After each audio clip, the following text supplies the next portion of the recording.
আপনার সমস্যাটা কি বলুন তো মিস্টার ফারাবি? আমি গত 5 মিনিট ধরে আপনাকে একটা সিম্পল প্রশ্ন করেছি, আর আপনি আমার দিকে এমনভাবে তাকিয়ে আছেন যেন আমি ভিন গ্রহের কোনো প্রাণী, আর আমার কপাল থেকে দুটো অ্যান্টেনা বের হয়ে আছে। Hello mister Farabi, connection lost নাকি আপনার মাথার ভেতরে র্যাম ক্রস করেছে? মিটিং এর মাঝখানে এইভাবে স্পেস আউট হয়ে যাওয়ার কোনো মানে আছে? আমি কি ধরে নেব আপনি আমার কথা শুনছিলেন না? না না ম্যাডাম, শুনছিলাম তো, শতভাগ মনোযোগ দিয়ে শুনছিলাম। আপনার কণ্ঠস্বর তো আর সাধারণ কণ্ঠ নয়, একেবারে Dolby atoms surround sound system. না শুনে উপায় আছে? তাহলে আমার প্রশ্নের উত্তর দিচ্ছেন না কেন? আমি জিজ্ঞেস করেছি আমাদের নতুন এনার্জি এক্স ড্রিঙ্কের ট্যাগলাইন কি হতে পারে, সে সম্পর্কে আপনার প্রাথমিক ধারণাটা কি? ও, ট্যাগলাইন। হ্যাঁ হ্যাঁ, অবশ্যই।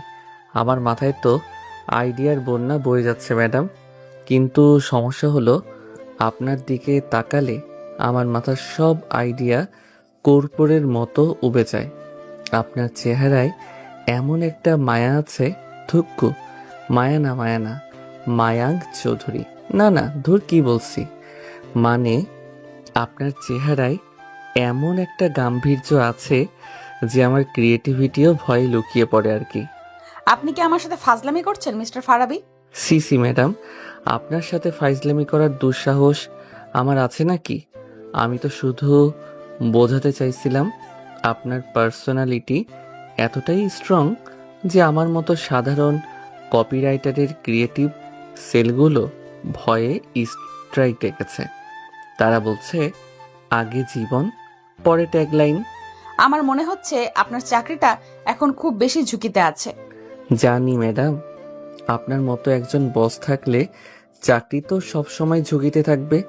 এই পেশাটা অনেকটা রোলার কোস্টার রাইডের মতো, কখন উপরে উঠবো আর কখন ধপাস করে নিচে পড়বো তার কোনো গ্যারান্টি নেই। তবে একটা কথা বলতেই হয় ম্যাডাম, আপনার এই পাওয়ার স্যুটটা কিন্তু দারুণ। আপনাকে দেখতে ঠিক হলিউডের কোনো সিনেমার ভিলেনের মতো লাগছে, যে কিনা শেষে নায়কের প্রেমে পড়ে যায়। Get out, just get out from my cabin now. বেচারা ফারাবি এক মুহূর্ত সেখানে দাঁড়াতে পারল না। সে জানে তার এক্স গার্লফ্রেন্ড নিঝুম যদি রেগে যায় তাহলে কি হবে তার সাথে, তা সে ভালো করে জানে। ঘটনার সূত্রপাত হয়েছিল আজ সকালে ক্রিয়েটিভ সলিউশন অ্যাডভার্টাইজিং এজেন্সির কনফারেন্স রুমে। অফিসের ক্রিয়েটিভ টিমের সবাই অধীর আগ্রহে অপেক্ষা করছে তাদের পুরনো ক্রিয়েটিভ হেড অবসরে যাওয়াই। আজ নতুন বছরে যোগ দেওয়ার কথা ফারাবি টিমের সবচেয়ে মেধাবী এবং সবচেয়ে ডানপিটে কপি রাইটার। সে তার পাশে কিউবিকলের বন্ধু ও সহকর্মী রিয়াদকে কনুই দিয়ে খোঁচা মেরে ফিস করে বলল, কিরে, নতুন বস আসতে আর কত দেরি? আমার তো টেনশনে খিদে পেয়ে যাচ্ছে। আশা করি লোকটা যেন খুব বেশি বোরিং না হয়। তোর আবার টেনশন? বস যেই আসুক তুই তো তাকে জ্বালিয়ে মারবি। আরে দেখিস, এবারও নির্ঘাত কোনো টাক মাথা গম্ভীর চেহারার পান চিবানো আঙ্কেল টাইপের বস আসবে, যিনি এসে প্রথমেই বলবেন creativity is good but discipline is better. আমার তো ভাবতেই ঘুম পাচ্ছে। ফারাবির কথায় টিমের বাকি সদস্যরাও হেসে উঠল। ঠিক তখনই কনফারেন্স রুমের কাছের দরজাটা নিঃশব্দে খুলে গেল। সবার হাসি এক মুহূর্তেই থেমে গেল। ভেতরে প্রবেশ করল এক দীর্ঘাঙ্গী সুন্দরী তরুণী, পরনে কালো রঙের নিখুঁত পাওয়ার স্যুট, পায়ে হাই হিল, চুলগুলো পরিপাটি করে খোপা করা। তার হাঁটা চলাই, তার চাহনিতে এমন এক আত্মবিশ্বাস ঠিকরে পড়ছে যা এক মুহূর্তে পুরো রুমের আবহাওয়াটাই বদলে দিল। সবাই সম্মানের সাথে উঠে দাঁড়ালো, কিন্তু ফারাবি যেন তার চেয়ারের সাথে জমে গেছে। তার চোখ দুটো বিস্ময়ে বড় বড় হয়ে গেছে, মুখটা হা হয়ে গেছে, বুকের ভেতরটা যেন কেউ হাতুড়ি দিয়ে পেটাচ্ছে। এটা এটা তো নিঝুম। ও মাই গড, এই খিটখিটে বদমেজাজি ডাইনি মেয়ে এখানে কি করছে? তার নিঝুম, 5 বছর আগের সেই নিঝুম, যার জন্য সে পাগল ছিল, যার সাথে কাটানো প্রতিটি মুহূর্ত এখনো তার কাছে স্বপ্নের মতো মনে হয়, আর যার সাথে ব্রেকআপের যন্ত্রণাটা এখনো তার বুকের ভেতর কাটার মতো বিঁধে আছে। নিঝুম ধীর পায়ে হেঁটে ডায়াসের সামনে গিয়ে দাঁড়ালো। তার মুখে কোনো অভিব্যক্তি নেই, একদম পেশাদার পোকার ফ্রেস। সে সবার দিকে একবার চোখ বুলিয়ে নিল। ফারাবির চোখের উপর এসে পড়ল তার দৃষ্টিটা। মাত্র 1 সেকেন্ডের জন্য থামলো। সেই 1 সেকেন্ডে তাদের দুজনের চোখে খেলে গেল হাজারো অব্যক্ত কথা, বিস্ময়, যন্ত্রণা, অভিমান, চাপা পড়ে থাকা ভালোবাসা। পরক্ষণে নিঝুম নিজেকে সামলে নিল। সে তার স্বাভাবিক কৃতিত্বপূর্ণ গলায় বলল, গুড মর্নিং এভরিওয়ান, আমি নিঝুম চৌধুরী। আজ থেকে আমি ক্রিয়েটিভ সলিউশনের নতুন ক্রিয়েটিভ হেড হিসেবে আপনাদের সাথে কাজ করব। আশা করি আমরা সবাই মিলে এই কোম্পানিকে আরো নতুন উচ্চতায় নিয়ে যেতে পারবো। সে একে একে সবার সাথে পরিচিত হতে লাগলো, সবার সাথে খুব আন্তরিকভাবে হাত মেলালো, তাদের কাজ সম্পর্কে জিজ্ঞেস করলো। অবশেষে সে এলো ফারাবির সামনে। আপনি নিশ্চয়ই ফারাবি আহমেদ? নিঝুম এমনভাবে জিজ্ঞেস করলো যেন সে এই নামটা এই প্রথমবার শুনছে। আপনার কাজের সুনাম আমি অনেক শুনেছি। সে ফারাবির দিকে তার হাতটা বাড়িয়ে দিল। ফারাবি যেন ঘোরের মধ্যে ছিল। সে কাঁপা কাঁপা হাতে নিঝুমের দিকে তার হাতটা বাড়ালো। 5 বছর পর আবার সেই পরিচিত স্পর্শ, কিন্তু আজ সেই স্পর্শে কোনো উষ্ণতা নেই, আছে শুধু পেশাদারিত্বের শীতলতা। ফারাবি কোনো মতে বলতে পারল, ধন্যবাদ madam. Welcome to the team again. নিঝুমের ঠোঁটের কোণে 1 সেকেন্ডের জন্য একটা রহস্যময়ী হাসি ফুটে উঠেই মিলিয়ে গেল। মিটিং শেষ হওয়ার পর ফারাবি যখন নিজের ডেস্কে ফিরে এলো, তখনও তার হাত পা কাঁপছে। রিয়াদ তার কাঁধে হাত রেখে বলল, কিরে দোস্ত, কি হলো তোর? নতুন বসকে দেখে কি ভূত ধরার মতো চমকে গেলি নাকি? প্রেমে পড়ে গেলি প্রথম দেখাতেই? প্রেম প্রেম তো 5 বছর আগেই মরে ভূত হয়ে গেছে দোস্ত। এখন তো শুধু সেই ভূতের সাথেই আমার সহবাস টুকু বসবাস। আর সেই ভূত যে আজ তার বস হয়ে ফিরে আসবে, সে তার স্বপ্ন কল্পনা করতে পারেনি। মিটিংয়ের ঠিক 1 ঘন্টা পরেই ফারাবি ডেস্কের ইন্টারকমটা বেজে উঠল। ওপাশে নিঝুমের ঠান্ডা আবেগহীন কণ্ঠ। ফারাবি, আমার কেবিনে আসুন আর্জেন্টলি। ফারাবি যখন তার কেবিনে ঢুকলো, তখন নিঝুম একটা ফাইল দেখছিল। ফারাবি কিছুক্ষণ দাঁড়িয়ে থাকার পর নিঝুম ফাইলটা মুখ থেকে না তুলেই বলল, বসুন। ফারাবি বসার পর প্রায় 1 মিনিট ধরে পিন পতন নীরবতা। তারপর নিঝুম ফাইলটা বন্ধ করে তার দিকে তাকালো। সেই চোখে কোনো পুরনো পরিচিতির ছাপ নেই, আছে শুধু একজন বসের কঠোরতা। তো মিস্টার ফারাবি, নতুন বসের অধীনে কাজ করতে আপনার কেমন লাগছে? আর তারপরেই তাদের মধ্যে গল্পের শুরুতেই সেই কথোপকথনগুলো হয়েছিল, যা প্রমাণ করে দিচ্ছিল তাদের এই অনাকাঙ্ক্ষিত পুনর্মিলন কোনো মিষ্টি প্রেমের গল্পের সূচনা নয়, বরং এক তীব্র পেশাগত এবং ব্যক্তিগত যুদ্ধেরই পূর্বাভাস। ফারাবি প্রায় ছিটকে বেরিয়ে এলো নিঝুমের কেবিন থেকে। দরজাটা বন্ধ করার শব্দে পুরো ফ্লোর একবারের জন্য কেঁপে উঠল। সে হনহন করে হেঁটে গিয়ে নিজের চেয়ারে ধপাস করে বসে পড়ল। তারপর কিবোর্ডের উপর এমনভাবে হাত রাখলো যেন ওটা কিবোর্ড নয়, নিঝুমের মুখ। রিয়াদ ভয়ে ভয়ে তার কিউবিকলের বিভাগের উপর দিয়ে উকি দিল।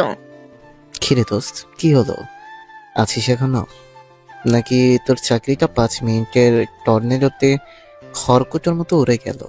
প্রথম দিনই বসের কেবিনের দরজায় কেউ এভাবে বন্ধ করে? চাকরিটা এখনো আছে, কিন্তু আমার মেজাজটা আর নেই। ওটা এখন বঙ্গোপসাগরে সৃষ্ট নিম্নচাপের রূপ নিয়েছে। যে কোনো মুহূর্তে সাইক্লোন হয়ে তোর উপর আছড়ে পড়তে পারে। তাই বলছি, এখান থেকে ভাগ। আরে চড়ছিস কেন? কি হয়েছে ম্যাডাম? তোকে দেখে তো মনে হচ্ছে উনি তোকে শুধু ঝাড়ি দেননি, তোর কিডনিটাও চেয়ে বসেছেন।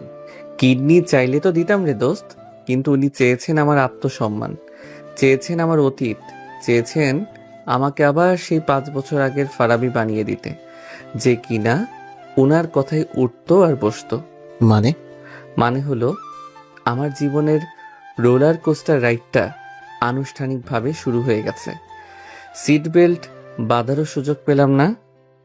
ঠিক তখনই সবার কম্পিউটারে টিং করে একটা শব্দ হলো। একটা নতুন ইমেল।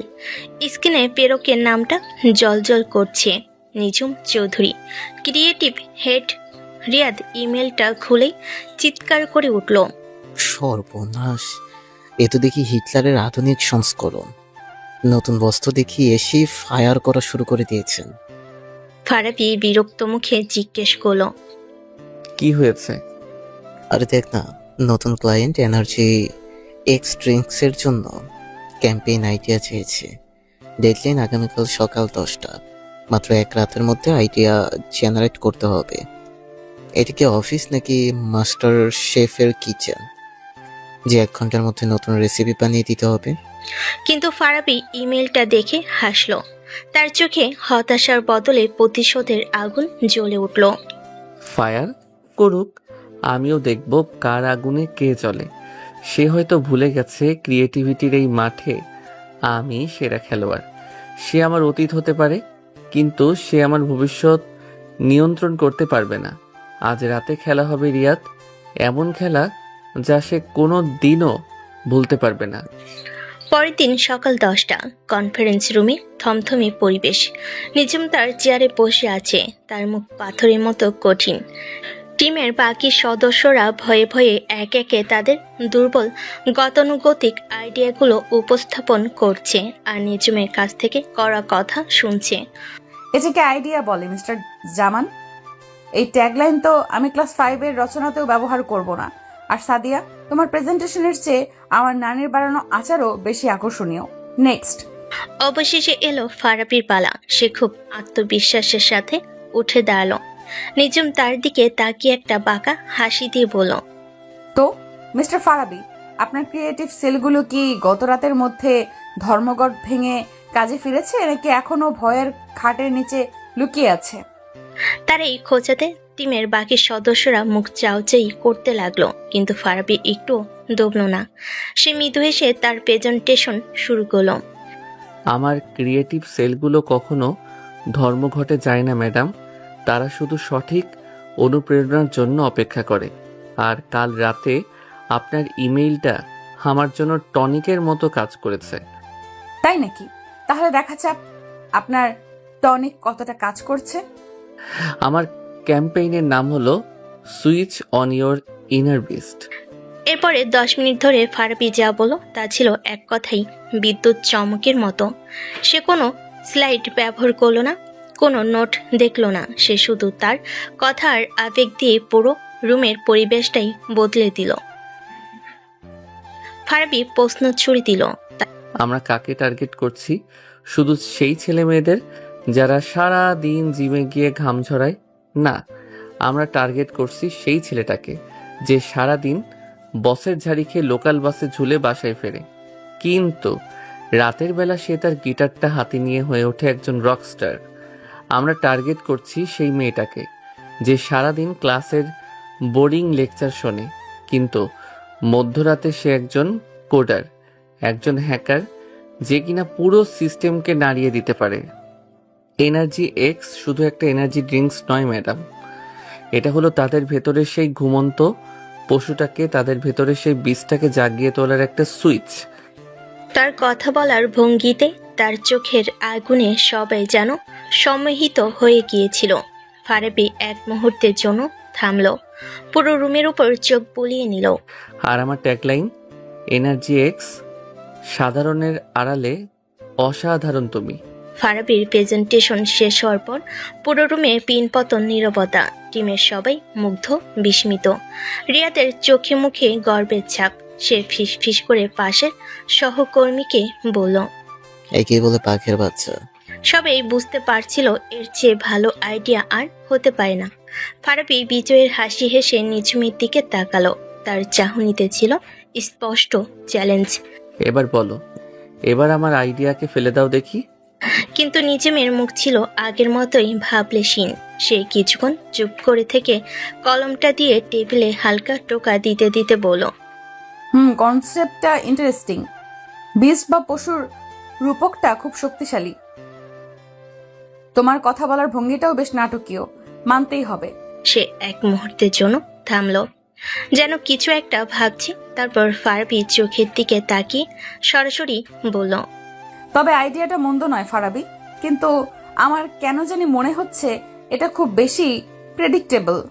এই ধরনের হিডেন ট্যালেন্ট বা ডুয়াল পার্সোনালিটির কনসেপ্ট নিয়ে আগেও অনেক কাজ হয়েছে।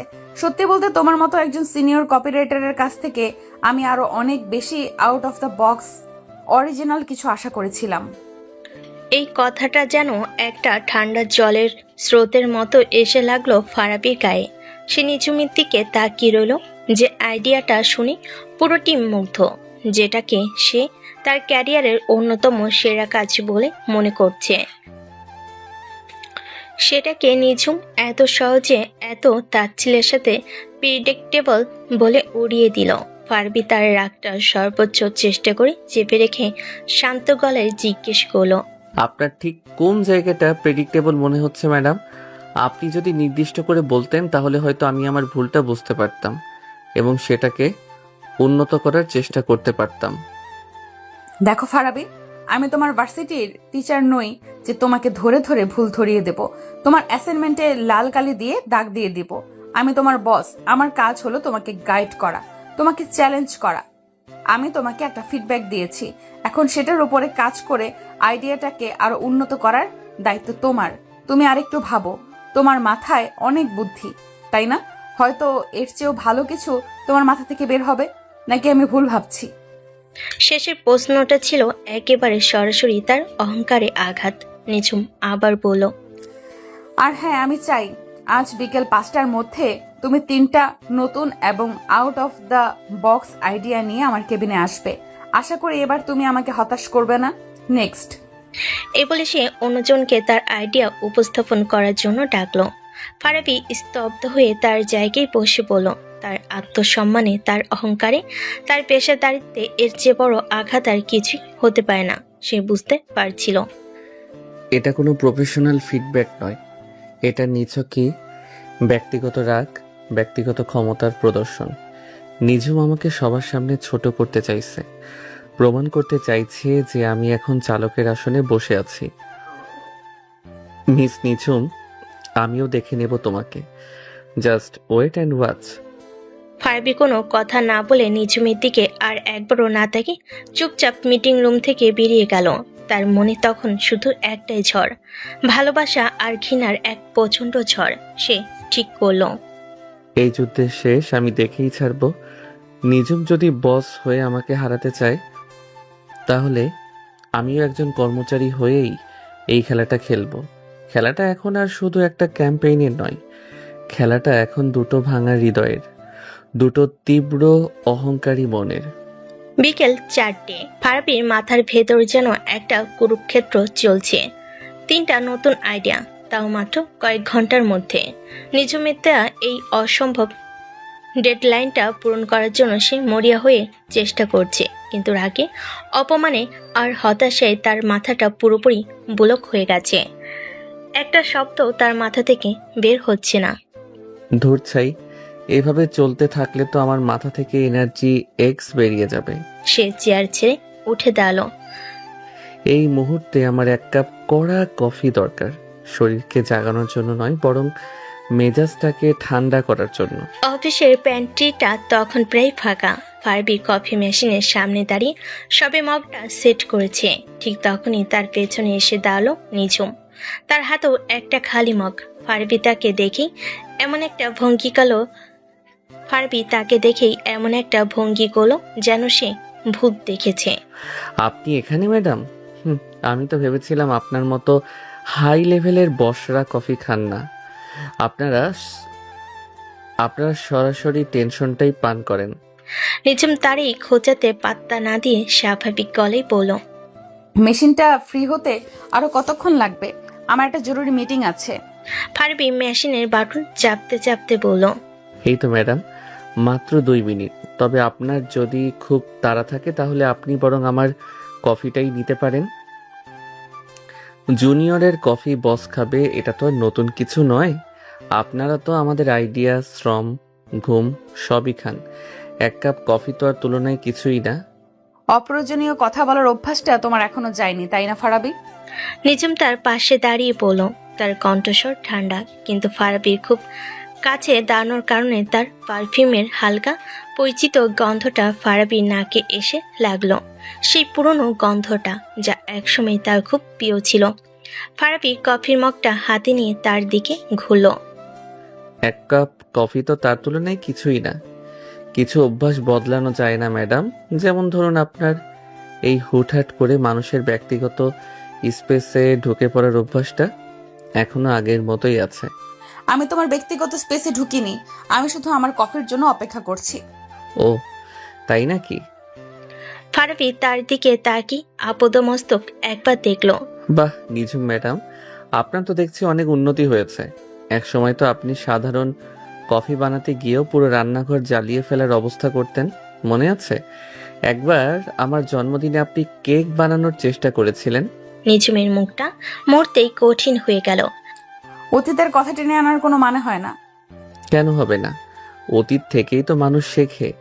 সেদিন আপনি যে কেকটা বানিয়েছিলেন ওটা কেক ছিল না, ছিল একটা কার্বনের খণ্ড। ওটা দিয়ে চাইলেই হিরে বানানো যেত। আর আজ দেখুন আপনি এত বড় একটা কোম্পানির ক্রিয়েটিভ ডিপার্টমেন্ট চালাচ্ছেন। অবিশ্বাস্য। কিভাবে করলেন এই অসাধ্য সাধন? কোনো স্পেশাল কোর্স করেছেন নাকি? হ্যাঁ করেছি, কোর্সের নাম ছিল লাইফ। এই কোর্সটা মানুষকে সময়ের সাথে বদলাতে শেখায় ফারাবি। তোমার মতো এখনো অতীতে পড়ে থেকে অন্যদের খোঁচা দিয়ে নিজের ব্যর্থতা ঢাকতে শেখায় না। ব্যর্থতা? আমাকে আপনার ব্যর্থ মনে হয়? নয়তো কি? 5 বছর আগে তুমি যেখানে ছিলে আজও সেখানেই পড়ে আছো। সেই একই ভার্সিটি কেন্দ্রিক জোকস, সেই একই ছেলে মানুষই, সেই একই বেপরোয়া স্বভাব। আর আমি কোথায় সেটা তো তুমি দেখতেই পাচ্ছ। আমি এগিয়ে গেছি ফারাবি, কারণ আমি জানি জীবনটা কোনো মজার নাটক নয়। বাহ, খুব তো বড় বড় কথা শিখে গেছো। কিন্তু এই বড় বড় কথাগুলো কি রাতে ঘুমানোর সময় তোমার কোনো কাজে আসে নিঝুম? নাকি তখনও সেই অতীতেই ফিরে যেতে হয়? সেই ছেলে মানুষগুলো, সেই বেপরোয়া স্বভাবের মানুষটাকেই মনে পড়ে? আমার কি মনে পড়ে আর কি পড়ে না সেটা নিয়ে তোমার ভাবতে হবে না। নিজুম রেগে গিয়ে তার নিজের জন্য কফি বানাতে লাগলো। তুমি বরং তোমার ওই 3টা out of the box idea নিয়ে ভাবো, কারণ বিকেল 5টার পর তোমার ভাবার সময়টাও হয়তো আর থাকবে না। ফারাবি তার পাশে এসে ঝুঁকে ঠিক তার কানের কাছে মুখ নিয়ে এসে ফিস ফিস করে বলল। আপনি কি আমাকে চাকরি থেকে বের করে দেওয়ার হুমকি দিচ্ছেন ম্যাডাম? তার এই ঘনিষ্ঠতায় নিঝুমের শরীরটা মুহূর্তেই কেঁপে উঠল। সে কোনো মতে নিজেকে সামলে নিয়ে বলল। আমি হুমকি দেইনি ফারাবি, আমি শুধু আমার দায়িত্ব পালন করি। অযোগ্য কর্মচারীদের কোম্পানিতে রাখার কোনো মানেই হয় না। অযোগ্য? ঠিক আছে ম্যাডাম, দেখা যাবে কে যোগ্য আর কে অযোগ্য। বিকেল 5টায় আমার আইডিয়াগুলো আপনার টেবিলে থাকবে, কিন্তু আমার একটা শর্ত আছে। তোমার শর্ত শোনার জন্য আমি বাধ্য নই। শুনতে তো হবেই। আমার আইডিয়াগুলো যদি আপনার সকালের আইডিয়ার চেয়েও ভালো হয়, তাহলে কালকে আপনাকে পুরো টিমের সামনে, সবার সামনে বলতে হবে, Farabi you are a genius. পারবেন তো, নাকি আপনার বসগিরির ইগোতে লাগবে? এই সরাসরি চ্যালেঞ্জে নিঝুমের মুখটা লাল হয়ে গেল। সে ফারাবির চোখের দিকে তাকিয়ে দেখল, সেই চোখে আগুন জ্বলছে। ঠিক আছে, চ্যালেঞ্জ গ্রহণ করলাম, কিন্তু যদি তোমার আইডিয়াগুলো আমার পছন্দ না হয়, তাহলে কাল থেকে তুমি আমার ব্যক্তিগত কফি বয় হিসেবে কাজ করবে। প্রতিদিন সকালে আমার জন্য কফি বানিয়ে আমার টেবিলে নিয়ে আসবে। রাজি? ডান।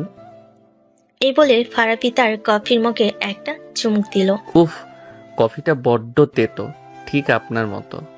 এই বলে সে একটা চোখ টিপে সেখান থেকে বেরিয়ে গেল। নিজম একা পেন্ট্রিতে দাঁড়িয়ে রইল। তার হাত রাগে কাঁপছিল, কিন্তু রাগের আড়ালে তার বুকের ভেতরটা তোলপাড় করছিল অন্য কোনো এক অজানা অনুভূতিতে। 5 বছর পর ফারাবির সাথে এই লড়াইটা, এই খুনসুটিটা তার কেন জানি খুব বেশি ভালো লাগছিল। পাগল একটা, একটুও বদলায়নি এখনো। বিকেল 4:55। ফারাবির ডেস্কটপের কোণায় সময়টা লাল রঙে জ্বলজ্বল করছে, যেন কাউন্টডাউন টাইমার। তার সামনে ছড়ানো ছিটানো অসংখ্য কাগজ, কয়েকটা খালি কফির কাপ আর একটা উপর হয়ে থাকা এনার্জি ড্রিঙ্কের ক্যান। গত 1 ঘন্টায় সে যা করেছে তাকে ঠিক কাজ বলা চলে না, বরং একটা ঘূর্ণিঝড়ের সাথে তুলনা করা যায়। নিজমের দেওয়া চ্যালেঞ্জটা তার জেদকে এমনভাবে উস্কে দিয়েছে যে তার মাথার ভেতর থেকে আইডিয়াগুলো যেন আগ্নেয়গিরির লাভার মতো বেরিয়ে আসছিল। রিয়াদ তার কিউবিকল থেকে গলা বাড়িয়ে বলল, রিয়াদ, ওই ফারাবি, 5টা বাজতে আর 5 মিনিট। কিরে, কিছু হলো নাকি আমাদের ভাবিজির জন্য কফি বানানোর প্র্যাকটিস শুরু করে দিয়েছিস? পারলে আমার জন্য 1 কাপ বানাস, চিনি ছাড়া। চুপ কর শালা, তোর ভাবি কফি খাবে কিনা সেটা পরের বিষয়। আগে তো তার মুখ দিয়ে জিনিয়াস শব্দটা বের করতেই হবে। আর 5 মিনিট নয়, আমার লাগবে আর মাত্র 1 মিনিট। সে দ্রুত 3টা সেরা আইডিয়া আলাদা করে সেগুলোর মূল পয়েন্টগুলো গুছিয়ে একটা ইমেলে টাইপ করলো। তারপর ঘড়িতে ঠিক 4:59:50 বাজতে সে সেন্ড বাটনে ক্লিক করলো। মেলটা নিজমের ইনবক্সে পৌঁছানোর সাথে সাথেই অফিসের দেওয়াল ঘড়িতে ঢং করে 5টার ঘন্টা বেজে উঠল। ফারাবি চেয়ারে হেলান দিয়ে 2 হাত মাথার পেছনে রেখে একটা বিজয়ী হাসি হাসলো। বুম, খেলা শেষ, টাকা হজম, এখন শুধু পুরস্কার বিতরণের পালা। রিয়াদ অবাক হয়ে বলল, সত্যি সত্যি করে ফেলেছিস? মাত্র কয়েক ঘন্টায় 3টা নতুন আইডিয়া? তুই কি মানুষ নাকি ক্রিয়েটিভিটির কোনো চাইনিজ ভার্সন যে এত ফাস্ট করে? যখন আত্মসম্মানে লাগে তখন সাধারণ নোকিয়া ফোনও আইফোন 15 প্রো ম্যাক্স হয়ে যায় দোস্ত। আর আমি তো ফারাবি। ঠিক তখনই ফারাবির ডেস্কের ইন্টারকমটা কর্কশ শব্দে বেজে উঠল। ওপাশে নিজম শান্ত, নিয়ন্ত্রিত কণ্ঠ, যেন কিছুই হয়নি।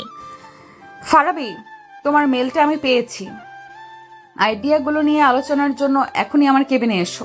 ফোনটা রেখে ফারাবি একটা ভাব নিয়ে তার শার্টের কলারটা ঠিক করলো। দেখলি, বস নিজেই ডেকে পাঠিয়েছেন। এবার শুধু ইউআর জিনিয়াস ডায়লগটা শোনার অপেক্ষা। আমার জন্য হাততালি দেওয়ার প্রস্তুতি নে বন্ধু। ফারাবি নিজমের কেবিনে ঢোকার পর নিজম তাকে কোনো ভূমিকা ছাড়াই বসতে বলল। বসো। তার সামনে প্রিন্ট করা ফারাবির আইডিয়াগুলো রাখা। সে খুব মনোযোগ দিয়ে কাগজগুলোর উপরে চোখ বোলাচ্ছিল। তার মুখে কোনো অভিব্যক্তি নেই, যেন সে কোনো পরীক্ষার খাতা দেখছে। ফারাবি তার সামনের চেয়ারে বসে অপেক্ষা করতে লাগলো।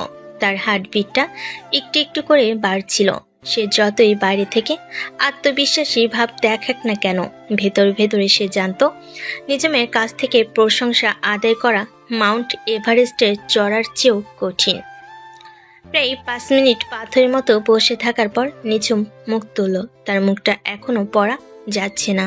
আইডিয়াগুলো আমি পড়েছি ফারাবি, এবং ফারাবির হার্টবিটটা যেন কয়েক সেকেন্ডের জন্য থমকে গিয়েছিল। আমি বেশ অবাক হয়েছি। আমি ভাবতেও পারিনি তুমি এত অল্প সময়ে এতগুলো ভিন্ন ধর্মী কনসেপ্ট নিয়ে ভাবতে পারবে। বিশেষ করে এই 3 নাম্বার আইডিয়াটা, দ্য সাইলেন্ট এনার্জি। এটা সত্যি খুব ইন্টারেস্টিং কনসেপ্টটা, আমার ভালো লেগেছে। ফারাবির মুখটা উজ্জ্বল হয়ে উঠল। সে তার কানকে বিশ্বাস করতে পারছিল না নিজম তার প্রশংসা করছে। তাহলে ম্যাডাম, আমাদের বাজিটা, আমি কি আমার সেই কাঙ্ক্ষিত ডায়লগটা শুনতে পারি? ফারাবি, ইউআরে। নিজম তাকে মাঝপথে থামিয়ে দিয়ে বলল, কিন্তু আইডিয়া আর কনসেপ্ট এক জিনিস নয় ফারাবি। তোমার কনসেপ্টটা ভালো, কিন্তু সেটার কোনো শরীর নেই, কোনো আত্মা নেই। এর এক্সিকিউশন প্ল্যানটা খুব দুর্বল। আমাদের ক্লায়েন্ট শুধু স্বপ্ন দেখে না, তারা সেই স্বপ্নকে বাস্তবেও দেখতে চায়। তাই আমি চাই তুমি আজ রাতেই এই আইডিয়াটার উপরে একটা সম্পূর্ণ প্রেজেন্টেশন তৈরি করবে। কাল সকালে মিস্টার রজার্সের সাথে আমাদের একটা জরুরি মিটিং আছে। আমরা এই নতুন আইডিয়াটাই তাদের সামনে উপস্থাপন করব।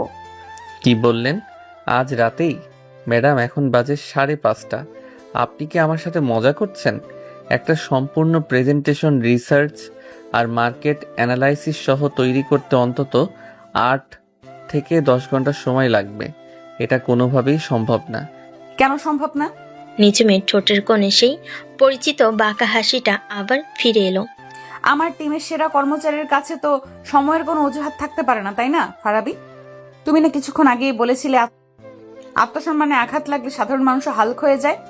নাকি তোমার সেই হাল খাওয়ার শক্তিটা মাত্র কয়েক ঘন্টাতেই ফুরিয়ে গেল? এটা হালকা হওয়ার প্রশ্ন নয় ম্যাডাম, এটা বাস্তবতার প্রশ্ন। তাহলে হয়তো আমারই তোমাকে চিনতে ভুল হয়েছে। নিজম উঠে দাঁড়িয়ে জানালার কাছে গেল। আমি ভেবেছিলাম তুমি চ্যালেঞ্জ নিতে ভালোবাসো। যাকগে, তুমি যদি না পারো তাহলে আমাকে পরিষ্কার করে বলে দাও, আমি অন্য কাউকে দিয়ে কাজটা করিয়ে নেব। সাদিয়া হয়তো পারবে, ওর কাজ করার স্পিড বেশ ভালো। এই কথাই ফারাবি জেটটা আবার আগ্নেয়গিরির মতো ফেটে পড়ল। অন্য কেউ তার আইডিয়া নিয়ে কাজ করবে, এটা সে কিছুতেই মেনে নিতে পারবে না। না, অন্য কাউকে লাগবে না, আমি করব, আজ রাতেই করব। আপনি কোনো চিন্তা করবেন না ম্যাডাম। কাল সকালের মিটিংয়ে আপনার হাতে একটা বিশ্বমানের প্রেজেন্টেশন থাকবে, এমন প্রেজেন্টেশন যা দেখে আপনি জিনিয়াস শব্দটা বলতে বাধ্য হবেন। গুড, আমি এটাই আশা করেছিলাম। তাহলে আর সময় নষ্ট না করে কাজে লেগে পড়ো। রাত 10টা। ক্রিয়েটিভ সলিউশনস এর বিশাল ফ্লোরটা ভূতের বাড়ির মতো অন্ধকার, নিস্তব্ধ। শুধু দুটো ডেস্কের আলো জ্বলছে, একটা নিঝুমের কাছে কেবিনের ভিতর, আরেকটা বাইরে ফারাবির ডেস্কে। দূর চাই, এই ডেটাটা মিলছে না কেন? ফারাবি বিরক্ত হয়ে বিড়বিড় করলো, তার চোখ দুটো জ্বালা করছে, মাথাটা হ্যাং হয়ে আছে। কাজের চাপে পরিবেশটা এতটাই থমথমে যে কিবোর্ডের টাইপিং এর শব্দ খুব জোরে শোনাচ্ছে। হঠাৎ করে সেই নিস্তব্ধতা ভেঙে দিয়ে ফারাবির পকেটে থাকা ফোনটা তীব্র স্বরে বেজে উঠল। রিংটং হিসাবে বাজছে অর্ণবের গাওয়া সেই পুরনো গান। অর্ণবের গাওয়া সেই পুরনো পরিচিত গানটা। হারিয়ে গিয়েছি এই তো ভালো খবর আমার কেউ রাখে না। গানটা যেন কোনো রিংটন নয়, একটা টাইম মেশিন। এক মুহূর্তে সে ফারাবি আর নিঝুম দুজনকে 5 বছর পেছনে তাদের ভার্সিটির সেই দিনগুলোতে ফিরিয়ে নিয়ে গেল। ফারাবি দ্রুত ফোনটা পকেট থেকে বের করে কেটে দিল, কিন্তু গানের রেশটা তখনও ঘরের বাতাসে ভাসছে। সে আর চোখে নিঝুমের কেবিনের দিকে তাকালো, দেখলো নিঝুম ফাইল থেকে মুখ তুলে কাছের দেওয়ালের ওপাশ থেকে তার দিকেই তাকিয়ে আছে। তার চোখে কোনো রাগ নেই, কোনো কৃতিত্ব নেই, আছে শুধু একরাশ বিষণ্ণতা, একরাশ স্মৃতি। কয়েক মুহূর্তে নীরবতার পর ফারাবির ডেস্কের ইন্টারকমটা বেজে উঠল। ওপাশে নিঝুমের কণ্ঠ, তবে এবার আর আগের মতো কঠোর নয়, কিছুটা নরম, কিছুটা ভেজা। জি ম্যাডাম। ফারাবি, তোমার ফোনের রিংটোনটা এখনো এটাই আছে? হ্যাঁ। কেন? বদলাতে ইচ্ছে করেনি কখনো। আবারও কয়েক সেকেন্ডের নীরবতা। ফারাবি শুনতে পাচ্ছিল ফোনের ওপাশে নিঝুম একটা দীর্ঘশ্বাস ফেলো। গানটা বেশ বিরক্তিকর, অফিসের পরিবেশের সাথে ঠিক যায় না। এটা বদলে ফেললে ভালো হয়, এটা আমার আদেশ। ফারাবি তার ফোনের স্ক্রিনের দিকে তাকালো, যেখানে এখনো নিঝুমের সাথে তার পুরনো একটা হাসি মুখের ছবি ওয়েলপেপার হিসেবে দেওয়া আছে। সে মুচকি হাসলো। কিছু আদেশ মানা যায় না ম্যাডাম, কারণ কিছু জিনিস বদলানো যায় না, চাইলেও না। এই একটি লাইনে তাদের দুজনের মধ্যকার সমস্ত পেশাদারিত্বের দেওয়াল যেন এক মুহূর্তের জন্য ভেঙে পড়ল। তারা আবার ফিরে গেল সেই 5 বছর আগে। ফারাবি আর নিঝুম, যাদের মাঝে কোনো বস ছিল না, কোনো কর্মচারী ছিল না, শুধু ভালোবাসা আর একরাশ স্বপ্ন। পরের দিন সকাল। ফারাবি প্রায় সারা রাত জেগে প্রেজেন্টেশনটা তৈরি করেছে। তার চোখ দুটো টকটকে লাল, কিন্তু মুখে এক ধরনের জেদি আত্মবিশ্বাস। সে জানে সে তার সেরা কাজটা করেছে। নিঝুম চাইলেও এবার আর তার কাজে খুঁত ধরতে পারবে না। ক্লায়েন্ট মিটিং এর ঠিক 10 মিনিট আগে নিঝুম তার কেবিনে ডেকে পাঠালো। নিঝুম তার দিকে না তাকিয়ে জিজ্ঞেস করলো। তার মনোযোগ তখন ল্যাপটপের স্ক্রিনে। একদম রেডি ম্যাডাম। ফারাবি পেন ড্রাইভটা টেবিলের উপর রেখে বলল, শুধু আপনার একবার চোখ বুলিয়ে নেওয়ার অপেক্ষা। আশা করি এবার আর আইডিয়াটা আপনার কাছে প্রেডিক্টেবল মনে হবে না। নিঝুম পেন ড্রাইভটা কানেক্ট করে প্রেজেন্টেশন খুললো। সে যত স্লাইডগুলো দেখতে লাগলো, তার মুখের অভিব্যক্তি ততই বদলাতে লাগলো। তার কুচকানো ভুরু ধীরে ধীরে স্বাভাবিক হয়ে এলো, চোখের কঠোর দৃষ্টিটা কোমল হলো। ফারাবি তার কাজ দিয়ে নিঝুমকে আবারও অবাক করে দিয়েছে। সে শুধু আইডিয়াটাকে উন্নতই করেনি, সাথে market research, target audience analysis এবং ডিজিটাল মিডিয়া প্ল্যানিংগুলো যোগ করেছে। প্রেজেন্টেশনটা দেখা শেষ করে নিজুম কিছুক্ষণ চুপ করে রইল। কি হলো ম্যাডাম, এবারও কি কোনো সমস্যা খুঁজে পেয়েছেন, নাকি জিনিয়াস শব্দটা আপনার মুখ দিয়ে বের হতে চাইছে না? প্রেজেন্টেশন রেডি, কাজটা ভালো হয়েছে ফারাবি, সত্যিই খুব ভালো হয়েছে। তোমার রিসার্চ প্রশংসার যোগ্য। আমি যা চেয়েছিলাম তুমি তার চেয়েও বেশি করেছো। এই অপ্রত্যাশিত প্রশংসায় ফারাবি কিছুটা অবাক হলো, কিন্তু তার জেদটা কমলো না। তাহলে আমাদের বাজিটা আপনি কি এখন সবার সামনে? মিটিংটা শেষ হোক, তারপর দেখা যাবে। এখন চলো, মিস্টার রজার্স আমাদের জন্য অপেক্ষা করছেন। কনফারেন্স রুমে থমথমে পরিবেশ। এনার্জি এক্স এর সিও মিস্টার রজার্স একজন 50 ঊর্ধ্ব রাশভারী আমেরিকান। তার সামনে ভালো আইডিয়া উপস্থাপন করা আর বাঘের খাঁচায় ঢুকে তাকে নাচ শেখানো একই জিনিস। প্রথমে নিজুম ক্যাম্পেইনের প্রেক্ষাপটটা তুলে ধরলো, তারপর সে ফারাবিকে প্রেজেন্টেশন দেওয়ার জন্য ডাকলো। ফারাবি তার স্বভাবসুলভ ভঙ্গিতে অসাধারণ বাচনভঙ্গি আর আত্মবিশ্বাস দিয়ে প্রেজেন্টেশনটা শুরু করলো। দ্য সাইলেন্ট এজেন্সির কনসেপ্টটা মিস্টার রজার্সের বেশ পছন্দ হলো। তিনি কয়েকবার মাথা নেড়ে সায়ও দিলেন।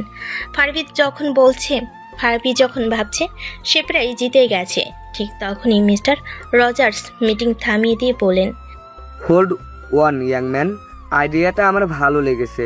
ইটস ফ্রেশ, ইটস পাওয়ারফুল, কিন্তু আমার একটা প্রশ্ন আছে। Sure sir. আমাদের মূল প্রতিযোগী লাইট স্পিড ড্রিঙ্কস, তারা তাদের বিজ্ঞাপনে এক্সট্রিম স্পোর্টস যেমন মাউন্টেন ক্লাইম্বিং, সার্ফিং এগুলো দেখায়। তাদের ট্যাগলাইন হলো আনলিশ দ্য পাওয়ার, আর তুমি বলছো তোমরা সাধারণ মানুষের ভেতরের শক্তিকে দেখাবে। আমার ভয় হচ্ছে তোমাদের এই সাইলেন্ট কনস্পেক্টরটা তাদের আউল ক্যাম্পেইনের সামনে স্ল্যান হয়ে যাবে না তো? মানুষকে তাকে দুর্বলতা ভাববে। এই অপ্রত্যাশিত প্রশ্নে ফারাবি কিছুটা থমকে গেল। সে এই দিকটা নিয়ে ভাবিনি। সে কিছু একটা উত্তর দেওয়ার জন্য মনে মনে শব্দ হাতড়াচ্ছিল। আমি কি উত্তরটা দিতে পারি স্যার? হঠাৎ করেই নিজমের শান্ত আত্মবিশ্বাসী কণ্ঠস্বর শোনা গেল। মিস্টার রজার্স তার দিকে তাকাতে এসে বলতে শুরু করলো, আপনি খুব গুরুত্বপূর্ণ একটা পয়েন্ট তুলে ধরেছেন স্যার। এটা সত্যি যে লাইট স্পিড পাওয়ার বা শক্তিকে খুব আক্ষরিক অর্থে দেখায়, কিন্তু আমরা মনে করি একবিংশ শতাব্দীতে শক্তির সংজ্ঞা বদলে গেছে। আজকের যুগে একজন পর্বতারোহীর চেয়ে একজন কোডারের শক্তি কোনো অংশে কম নয়, যে কিনা তার মেধা দিয়ে পুরো পৃথিবীকে বদলে দিতে পারে। একজন দৌড়বিদের চেয়ে একজন আর্টিস্টের শক্তি কম নয়, যে কিনা তার শিল্প দিয়ে সমাজে বিপ্লব ঘটাতে পারে। সে ফারাবির দিকে এক পলক তাকিয়ে আবার বলতে শুরু করলো, ফারাবি এই সাইলেন্ট এনার্জি কনসেপ্টটা আসলে দুর্বলতার কথা বলছে না স্যার, এটা বলছে ভেতরের শক্তির কথা। সেই শক্তি যা বাহির থেকে দেখা যায় না, কিন্তু যা দিয়ে অসম্ভবকে সম্ভব করা যায়। লাইট স্পিড আপনাকে পাহাড়ের চূড়ায় ওঠার শক্তি দিবে, আর আমাদের এনার্জি এক্স আপনাকে আপনার নিজের জীবনের চূড়ায় ওঠার সাহস দেবে। এখন সিদ্ধান্ত আপনার। আপনি কি শুধু শারীরিক শক্তি বিক্রি করতে চান, নাকি মানুষের স্বপ্নকে উস্কে দিতে চান? নিজমের এই অসাধারণ যুক্তি, তার কথা বলার ভঙ্গি, তার আত্মবিশ্বাস, সবকিছু মিলে মিস্টার রজার্সের মুখটা উজ্জ্বল হয়ে উঠল। তিনি হাততালি দিয়ে উঠলেন, brilliant miss Chowdhury, you are absolutely brilliant. আমি ঠিক এই ধরনের চিন্তাভাবনাই খুঁজছিলাম।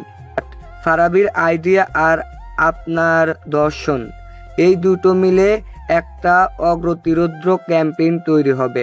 Congratulation creative solution, we are happy to work with you.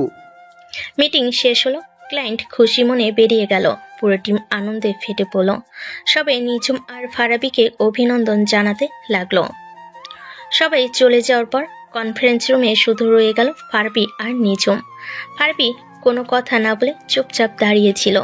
তার ইগো হয়তো তাকে নিজুমের প্রশংসা করতে বাধা দিচ্ছিল, কিন্তু তার মনটা আজ নিজুমের প্রতি এক নতুন শ্রদ্ধায় ভরে গিয়েছিল। সে আজ নতুন করে নিজমকে চিনেছে। সে শুধু তার এক্স গার্লফ্রেন্ড নয়, সে একজন অসাধারণ পেশাদার, একজন জিনিয়াস। নিজম তার ফাইলপত্র গোছাতে গোছাতে জিজ্ঞেস করলো, কি হলো, এখনো দাঁড়িয়ে আছো কেন? কিছু না, শুধু ভাবছিলাম আপনি যদি ক্রিয়েটিভ হেড না হয়ে উকিল হতেন তাহলে হয়তো দেশের সেরা আইনজীবী হতেন। যেভাবে কথা দিয়ে আপনি পুরো কেস ঘুরিয়ে দিলেন, অবিশ্বাস্য। এই প্রথম ফারাবির মুখ থেকে কোনো উইটি রিমার্ক নয়, বরং জেনুইন প্রশংসা শুনল নিজম। তার খুব ভালো লাগলো। ফারাবি আবার জিজ্ঞেস করলো, আর আমাদের বাজিটা? আপনি কিন্তু এখনো আমাকে জিনিয়াস বলেননি। নিজম তার দিকে ফিরে একটা মিষ্টি হাসি হাসলো। তুমি কি সত্যিই চাও আমি ওটা বলি? অবশ্যই। ঠিক আছে। নিজম তার কাছে এগিয়ে এলো, তারপর তার কানের কাছে মুখ নিয়ে এসে ফিসফিস করে বলল, ইউ আর জিনিয়াস ফারাবি, কিন্তু মনে রেখো আমি তোমার বস, আর বস ইজ অলওয়েজ রাইট। এই বলে সে একটা চোখ টিপে রুম থেকে বেরিয়ে গেল। ফারাবি একা দাঁড়িয়ে হাসতে লাগলো। সে বুঝতে পারছিল তাদের এই পেশাগত যুদ্ধটা ধীরে ধীরে এক নতুন মিষ্টি খুনসুটির দিকে মন নিচ্ছে, যা হয়তো তাদের পুরনো সম্পর্কটাকেও নতুন করে ভাবার বাধ্য করবে। রাত প্রায় 10টা।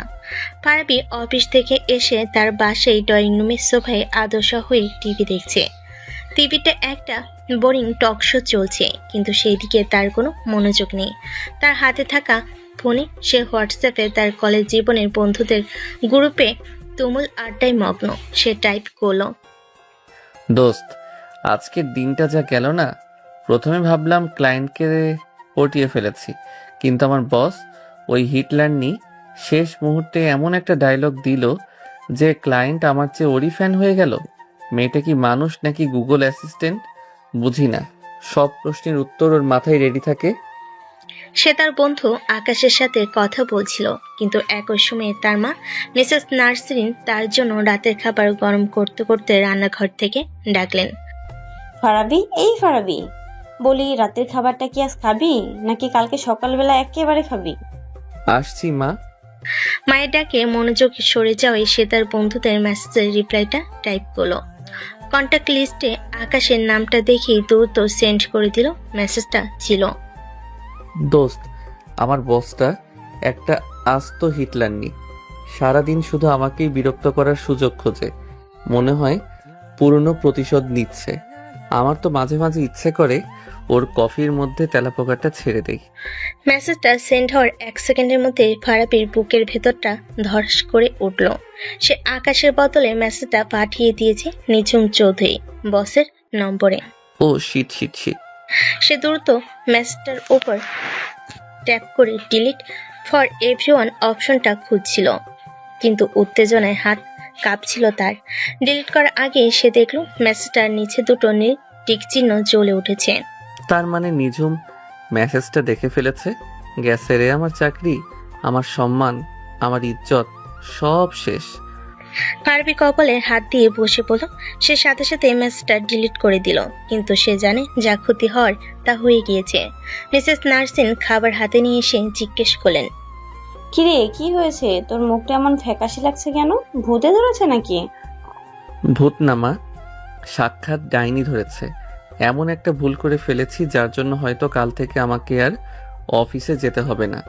তোমার বেকার ছেলের বোঝাটা হয়তো তোমাকে আরো কিছুদিন বইতে হবে। মানে কি করেছিস তুই? ঠিক তখনই ফারাবির বাবা মিস্টার ইকবাল সন্ধ্যাকালীন হাঁটা শেষে বাসায় ঢুকলেন। কি হয়েছে? কে বেকার? আমার ছেলে তো এখন বড় চাকরি করে, তাই না বাবা? ফারাবি তার বাবা মায়ের দিকে তাকিয়ে একটা দীর্ঘশ্বাস ফেল। বাবা মা, তোমাদের সাথে আমার কিছু কথা ছিল। আমার নতুন বস। সে তাদের পুরো ঘটনাটা খুলে বলল। নিজম যে তার এক্স গার্লফ্রেন্ড, সেই পরিচয়টা অবশ্য গোপন রাখলো। সবটা শুনে তার বাবা মা মাথায় হাত দিয়ে বসে পড়লেন। হায় আল্লাহ, তুই করেছিসটা কি? নিজের বসের নামে এইসব কথা লিখে পাঠিয়ে দিয়েছিস? তোর কি মাথায় গোবর ভরা নাকি? মিস্টার ইকবাল তাকে শান্ত করলেন। আরে থামো তো, ভুল তো মানুষেরই হয়। আর তুমিও বাপু কেমন?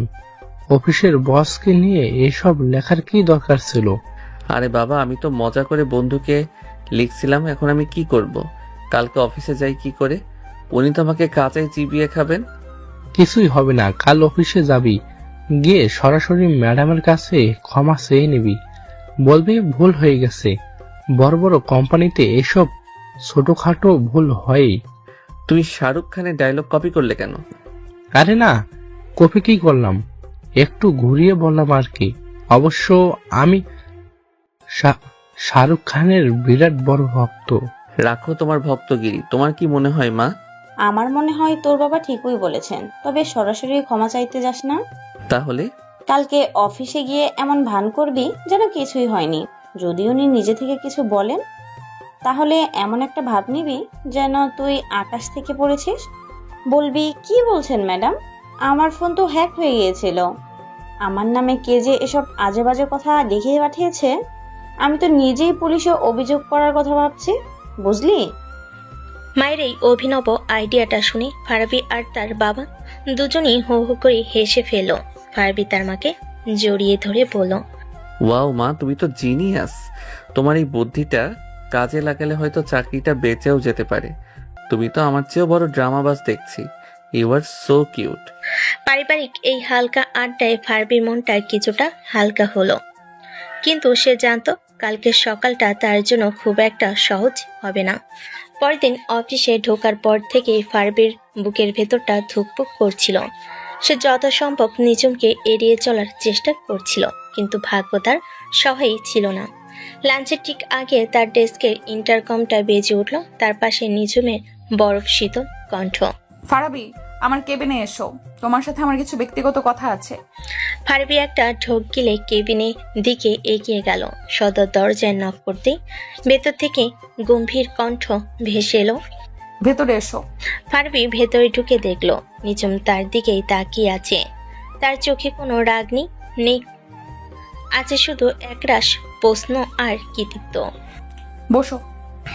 ফারাবি বসার পর নিঝুম তার দিকে ঝুঁকে এসে শান্ত কিন্তু ধারালো গলায় জিজ্ঞেস করলো, তো মিস্টার ফারাবি, তোমার নাকি তোমার বসকে নিয়ে কোনো গুরুতর সমস্যা আছে?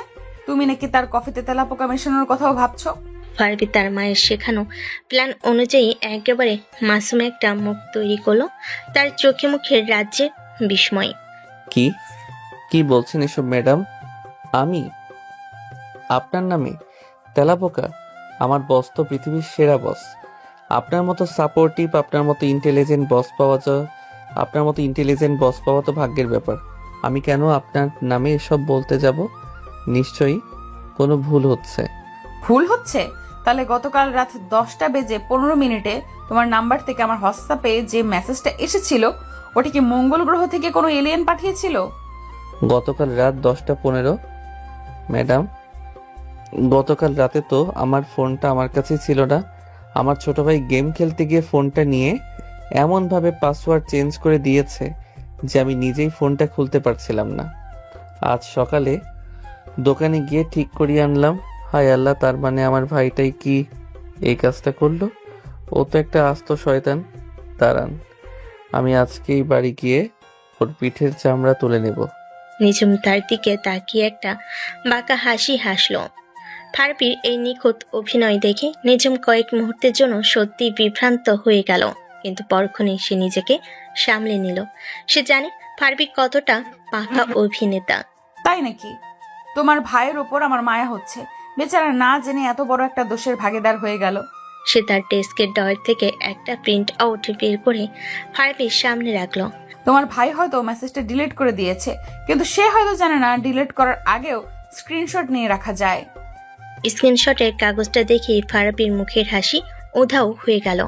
তার সব নাটক, সব অভিনয় এক মুহূর্তে ধরা পড়ে গেছে।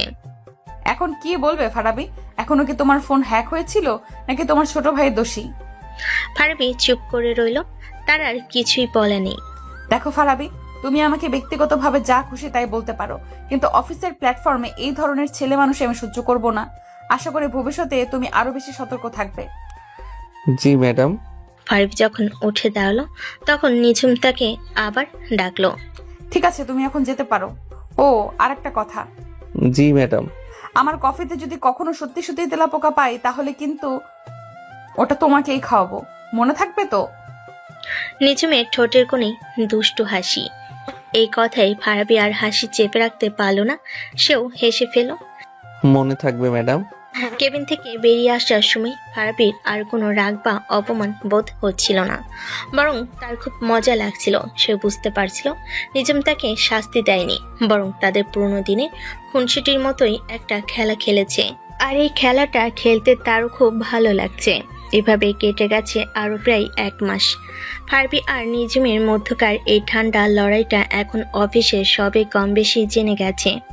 তাদের মিটিংয়ের উত্তপ্ত বাক্য বিনিময়, প্যান্টির মজার মন্তব্য আর একে অপরকে টেক্কা দেওয়ার প্রতিযোগিতা সবে এখন সহকর্মীদের কাছে এক উপভোগ্য নাটকের মতো। কিন্তু এই পেশাগত দ্বন্দ্বের আড়ালে যে তাদের মধ্যে এক ধরনের বোঝাপড়া তৈরি হচ্ছে তা হয়তো তার নিজেরাও জানে না। ফারিবি এখন ইচ্ছে করে নিঝুমকে রাগানোর জন্য নানা রকম ছেলেমানুষি করে, আর নিঝুমের বসের গাম্ভীর্যের আড়ালে সেই রাগটা উপভোগ করে। সেদিন ছিল সোমবার, সপ্তাহের সবচেয়ে বিরক্তিকর দিন। সকাল থেকেই ফারাবির মেজাজটা খারাপ ছিল। আগের রাতে বন্ধুদের সাথে আড্ডা দিতে গিয়ে বাড়ি ফিরতে অনেক রাত হয়ে গিয়েছিল, তাই ঘুমটা ঠিক মতো হয়নি। অফিস শেষে সে তার চেয়ারে বসে একটা বুদ্ধি আঁটল। আজ সে কোনো রকম কাজ করবে না, আজ সে অসুস্থতার নাটক করে নিঝুমকে বিরক্ত করবে। উফ মা গো, মরে গেলাম রে।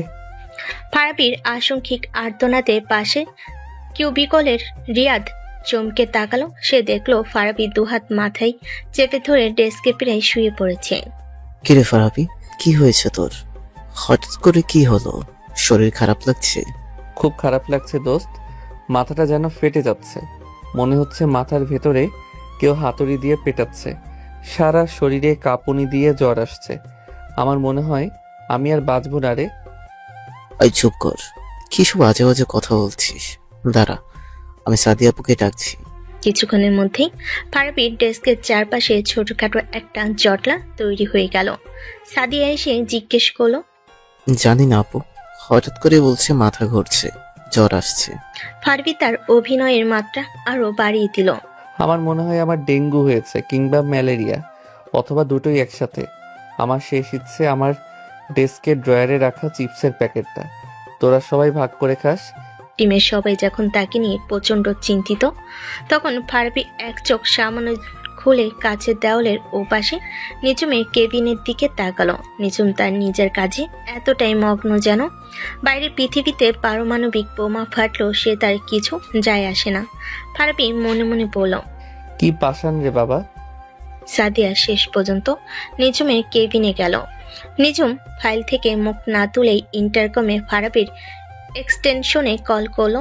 ফারাবি কাঁপা কাঁপা হাতে ফোন তুলল। হ্যাঁ হ্যালো ম্যাডাম। অফিসে বসে সিনক্রেট না করে হাফ ডে ছুটি নিয়ে বাড়ি চলে যাও ফারাবি। তোমার জন্য বাকিদের কাজের পরিবেশ নষ্ট হচ্ছে।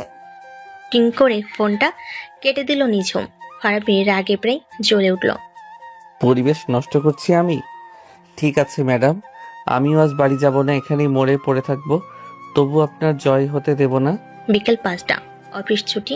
সবাই এক একে ফারাবিকে টেক কেয়ার বলে বেরিয়ে গেল।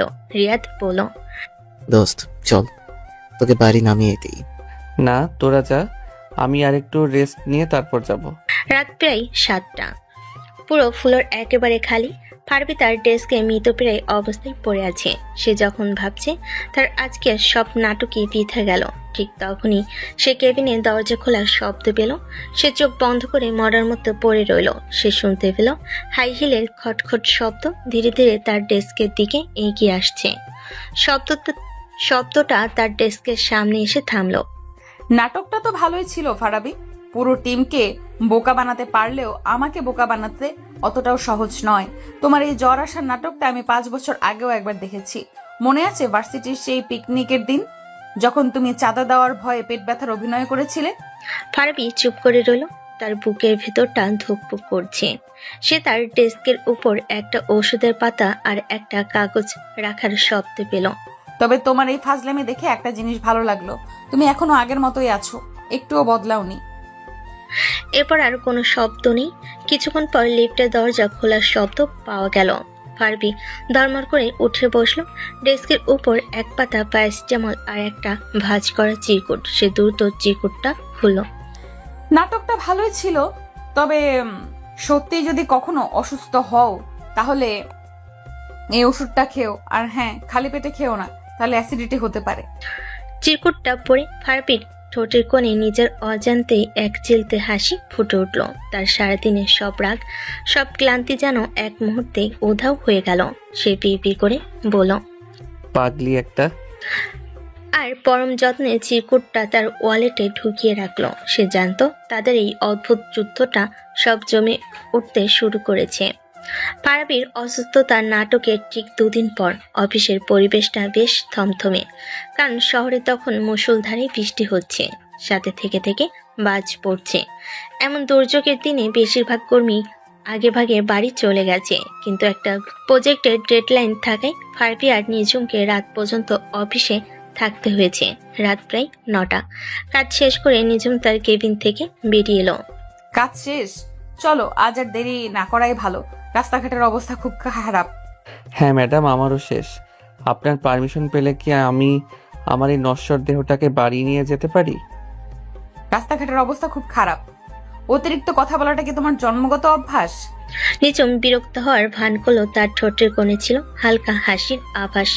তার দুজনই একসাথে লিফটের জন্য অপেক্ষা করতে লাগলো। পুরো ফ্লোর অন্ধকার, শুধু করিডোরে ডিম লাইটগুলো জ্বলছে।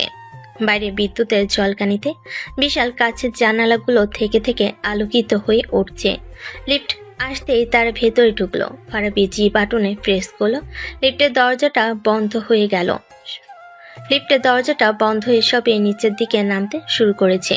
ঠিক তখনই একটা প্রচন্ড বাজ পড়ার শব্দ হলো। সাথে সাথে পুরো বিল্ডিং এর ইলেকট্রিসিটি চলে গেল।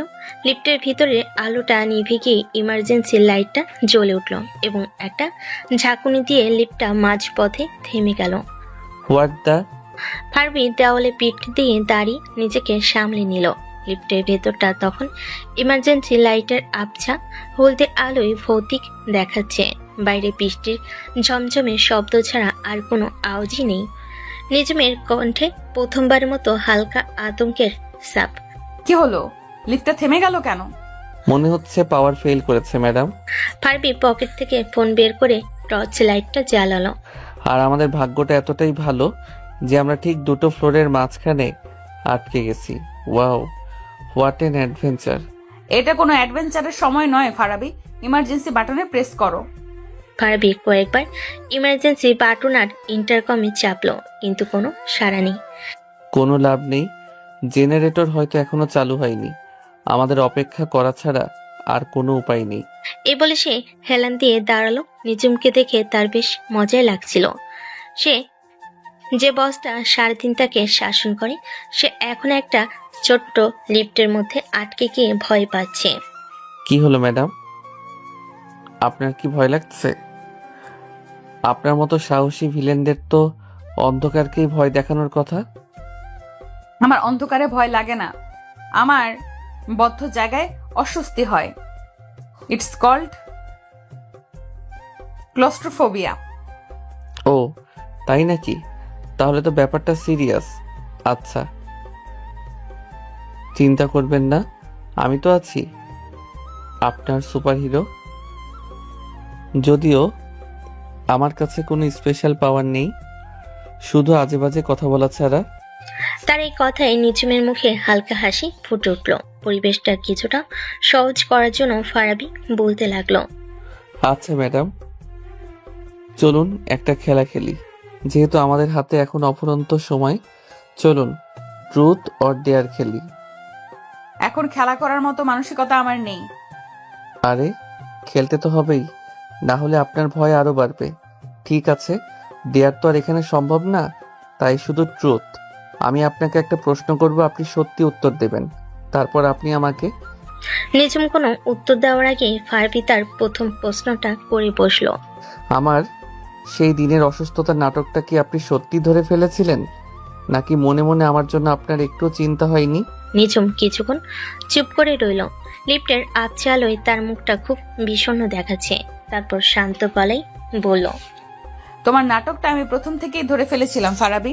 তোমার এইসব ছেলে মানুষই ভান আমি খুব ভালো করেই চিনি, কিন্তু চিন্তা যে একেবারে হয়নি তা বললে মিথ্যা বলা হবে। আমি জানতাম, এই তো লাইনে এসেছেন। ঠিক আছে, এবার আপনার পালা, করুন আপনার প্রশ্ন। নিঝুম তার দিকে সরাসরি তাকালো। তার চোখের দৃষ্টি এতটাই তীব্র ছিল যে ফারাবির মুখের হাসিটা মুহূর্তেই উধাও হয়ে গেল। আমার পালা? তাহলে বলো ফারাবি, 5 বছর আগে শেষ দিনটাতে তুমি কেন একবারও আমার কাছে ফিরে আসোনি? কেন একটা ফোন, একটা মেসেজ, কোনো কিছুর প্রয়োজন মনে করনি? কেন কোনো ব্যাখ্যা ছাড়াই আমার জীবন থেকে একটা ঝড়ের মতো উধাও হয়ে গিয়েছিলে? আমার অপরাধটা ঠিক কি ছিল ফারাবি? আমাকে কি একবারও জানানোর সুযোগ দেওয়া যেত না?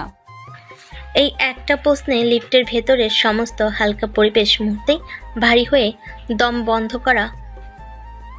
এই একটা প্রশ্নে লিফটের ভেতরের সমস্ত হালকা পরিবেশটা মুহূর্তে ভারী দম বন্ধ করা হয়ে গেল। ফারাবি মনে হলো কেউ যেন তার বুকের ভেতর থেকে সব বাতাস বের করে নিয়েছে। কারণ কারণ ব্যাখ্যা চাওয়ার বা দেওয়ার মতো কোনো পরিস্থিতি তুমি রাখোনি নিঝুম। ফারাবি অনেকদিন পরে তার নাম ধরে ডাকলো। তার কণ্ঠে ছিল অভিমানে 5 বছরের জমানো ভেজা কষ্ট। আমার এখনো স্পষ্ট মনে আছে সেই বিকেলটা। আমি তোমার জন্য ভার্সিটির গেটে অপেক্ষা করছিলাম। হাতে তোমার প্রিয় কদম ফুলের মালা ছিল। আর আমি নিজের চোখে দেখলাম তুমি ভার্সিটির সেই সিনিয়র ভাই রাহাত ভাইয়ের বাইকে করে তার সাথে হাসতে হাসতে চলে যাচ্ছ। সেই রাহাত ভাই যার সাথে আমার সম্পর্ক নিয়ে তোমার সাথে আমার প্রায় ঝামেলা হতো। 5 বছরের জমানো কষ্টে ভেজা সে একটা দীর্ঘশ্বাস ফেলল। আর তার আগের দিন রাতেই তুমি আমাকে কি বলেছিলে মনে আছে? বলেছিলে তোমার পরিবার থেকে তোমার বিয়ের জন্য খুব চাপ দিচ্ছে। বলেছিলে তোমার একজন প্রতিষ্ঠিত ভ্যাকসিন কাউকে দরকার, যে জীবনে প্রতিষ্ঠিত। আমার মতো একজন বেপরোয়া স্বপ্নবিলাসী ছেলের সাথে জীবন কাটানো সম্ভব নয়। এরপরও কি আমার কিছু বোঝার বাকি থাকে নিঝুম? আমার মনে হয়েছিল তুমি হয়তো তোমার সিদ্ধান্ত নিয়ে ফেলেছ। আমার আর সেখানে দাঁড়িয়ে থেকে নিজেকে হাসির পাত্র বানানোর কোনো মানে হয় না। আর তুমি আমার মুখের কথাগুলোকেই সত্যি বলে ধরে নিলে। নিঝুমের কণ্ঠস্বর কানে ধরে এলো। কাঁদতে কাঁদতে বলে, তুমি আমার চোখের দিকে একবারও তাকাওনি ফারাবি? তুমি একবারও আমার কাছে এসে জিজ্ঞেস করার প্রয়োজন মনে করলে না কেন আমি তার সাথে গিয়েছিলাম, কেন আমি ওভাবে কথাগুলো বলেছিলাম? তার চোখ দিয়ে টপ টপ করে জল গড়িয়ে পড়তে লাগলো। সেদিন সকালে আমার মা হঠাৎ করে সিঁড়ি থেকে পড়ে গিয়ে মাথায় খুব বাজেভাবে আঘাত পেয়েছিলেন। আমাকে দ্রুত হাসপাতালে যেতে হয়েছিল। আমার ফোনেও 1 ফোঁটা চার্জ ছিল না যে আমি তোমাকে জানাবো। আমি যখন দিশেহারা হয়ে রাস্তা খুঁজছিলাম, ঠিক তখনই রাহাত ভাই আমাকে দেখতে পান। তিনি আমাকে শুধু হাসপাতালে পৌঁছে দেওয়ার জন্য লিফট দিয়েছিলেন ফারাবি। শুধু একটা লিফট, এর বেশি কিছু না। আর তুমি কি জানো হাসপাতালের বেডে শুয়েও মা কাকে খুঁজছিলেন? তোমাকে। তিনি বারবার বলেছিলেন আমার ফারাবি বাবা কই, ওকে ছাড়া যে আমার ভালো লাগছে না। ফারাবি স্তব্ধ হয়ে গেল। তার পুরনো পৃথিবীটা যেন ঘুরতে শুরু করেছে। তাহলে পুরো ব্যাপারটাই ছিল একটা বিশাল ভুল বোঝাবুঝি। আর ওই প্রতিষ্ঠিত হওয়ার কথাটা? ওটা আমি রাগের মাথায় বলেছিলাম, শুধু তোমাকে কষ্ট দেওয়ার জন্য বলেছিলাম। কারণ তুমি আমার জন্মদিনের কথা ভুলে গিয়ে বন্ধুদের সাথে সিলেটে ট্যুরে চলে গিয়েছিলে। আমার কতটা অভিমান হয়েছিল তুমি কি একবারও ভেবে দেখেছিলে? আমি চেয়েছিলাম তুমি আমার কাছে এসে আমার অভিমান ভাঙাবে, আমাকে সরি বলবে, ঠিক আগের মতো।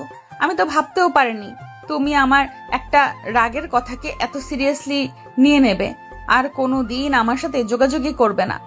আমি তোমাকে পরদিন সকালে ফোন করেছিলাম, নিঝুম, অনেকবার করেছিলাম, কিন্তু তোমার ফোনটা সারাদিন বন্ধ ছিল। কারণ আমি ফোনটা ইচ্ছে করে বন্ধ করে রেখেছিলাম। আমি ভেবেছিলাম ফোন বন্ধ দেখলে তুমি চিন্তা করবে, তুমি আমার বাসায় ছুটে আসবে। আমি সারা দিন দরজার দিকে তাকিয়ে তোমার জন্য অপেক্ষা করেছিলাম। ভেবেছিলাম এই বুঝি তুমি এলে। ভেবেছিলাম তুমি এসে আমাকে বকা দেবে, আমার সাথে ঝগড়া করবে, তারপর জড়িয়ে ধরে বলবে সরি, আর কোনোদিন এমন হবে না।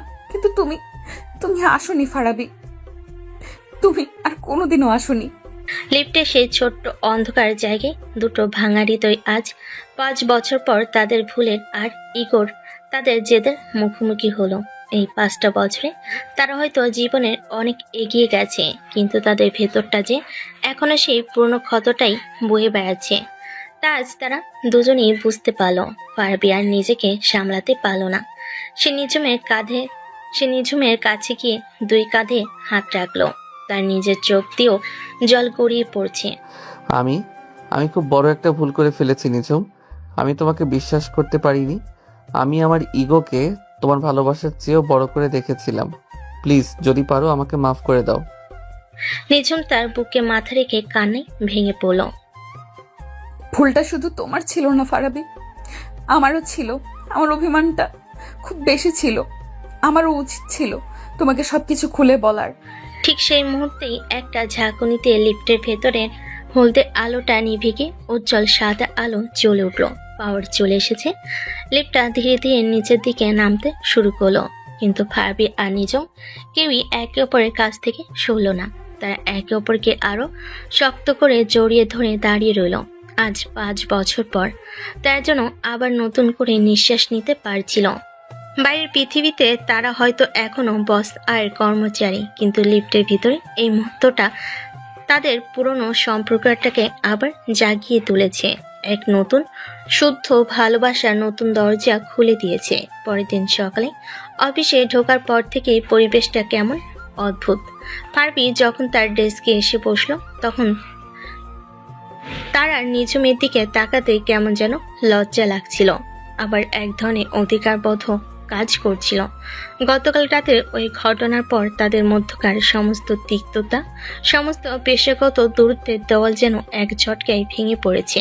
রিয়াদ তার কিউবিকলে উকি দিয়ে বলল, কিরে দোস্ত, কাল রাতে তোদের দুজনের কি হয়েছিল? তোরা তো অফিস থেকে বের হওয়ার পর আর ফোনই ধরলি না।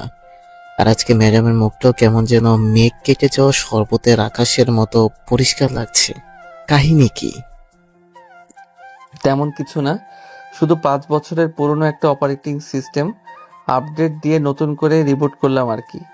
সে যখন কাজ শুরু করতে যাবে ঠিক তখনই অফিসের পিয়ন এসে তার ডেস্কে একটা সুন্দর করে র্যাপিং পেপারে মোড়ানো ছোট্ট বাক্স রেখে গেল। ফারাবি আরো অবাক হলো, নিঝুম থেকে গিফট পাঠিয়েছে। সে সাবধানে র্যাপিং পেপারটা খুলো। ভেতরে একটা ডামি ব্র্যান্ডের সুন্দর দেখতে কফি মগ, আর মগের ভেতরে একটা ভাঁজ করা চিকুট। ফারাবি চিকুটটা খুলো। ভেতরে নিঝুমে মুক্তার মতো হস্তাক্ষরে লেখা, কাল রাতের ঘটনার জন্য আমি দুঃখিত। আমারও তোমাকে বিশ্বাস করা উচিত ছিল। আর হ্যাঁ, এটা তোমার জন্য, যাতে ভবিষ্যতে তোমাকে আর আমার তেতো কফির মগে কফি খেতে না হয়। চিরকুটটা পরে ফারাবি ঠোঁটের কোণে এক চিলতে হাসি ফুটে উঠল। সে মগটা হাতে নিয়ে দেখলো সেটার গায়ে খুব সুন্দর করে ডিজাইন করে লেখা, ওয়ার্ল্ডস ও গেস্ট এমপ্লয়ি। বাহ, সরি বলার সাথেও খোঁচা মারাটা এখনো ছাড়তে পারিনি। সে উঠে দাঁড়িয়ে নিঝুমের কাছে কেবিনের দিকে তাকালো। নিঝুম তখন কাজ করার ভান করলো আর চোখে তাকিয়ে দেখছিল। ফারাবি মগটা উঁচিয়ে তাকে একটা স্যালুট জানায় এবং ইশারায় বোঝালো খুব পছন্দ হয়েছে। নিঝুমের মুখেও হালকা হাসির আভা ফুটে উঠল। ফারাবির মনে হলো, নিঝুম যখন এত সুন্দর করে সরি বলতে পারে, তাহলে আমি বা পিছিয়ে থাকবো কেন? আমাদের ভুলের পাল্লায় তো আমারই দোষটা বেশি ছিল। লাঞ্চের ঠিক আগে নিঝুম তার কেবিনে বসে একটা জরুরি ফাইল দেখছিল। হঠাৎ করে সে তার প্রিয় ডার্ক চকলেটের গন্ধ পেল। সে মুখ তুলে দেখল ফারাবি তার কেবিনে দাঁড়িয়ে আছে, তার হাতে একটা চকলেট বার। কি ব্যাপার ফারাবি, তুমি ভেতরে এলে কখন? নক করনি তো? কিছু কিছু সময় হৃদয়ের দরজা দিয়ে প্রবেশ করতে হয় ম্যাডাম, নক করে তো শুধু কর্মচারীরা, আমি তো। সে কথাটা শেষ না করেই থেমে গেল। তুমি কি? কিছু না, এই নিন চকলেট, এটা আপনার জন্য। কেন হঠাৎ চকলেট কেন? এটা আমার তরফ থেকে সরি বলার প্রথম কিস্তি। বাকি কিস্তিগুলো জলদি পেয়ে যাবেন। আশা করি এই মিষ্টি জিনিসটা খাওয়ার পর আপনার তেতো কথাগুলো যেন একটু মিষ্টি হয়ে যায়। এই বলে সে কোনো উত্তরের অপেক্ষা না করে কেবিন থেকে বেরিয়ে গেল।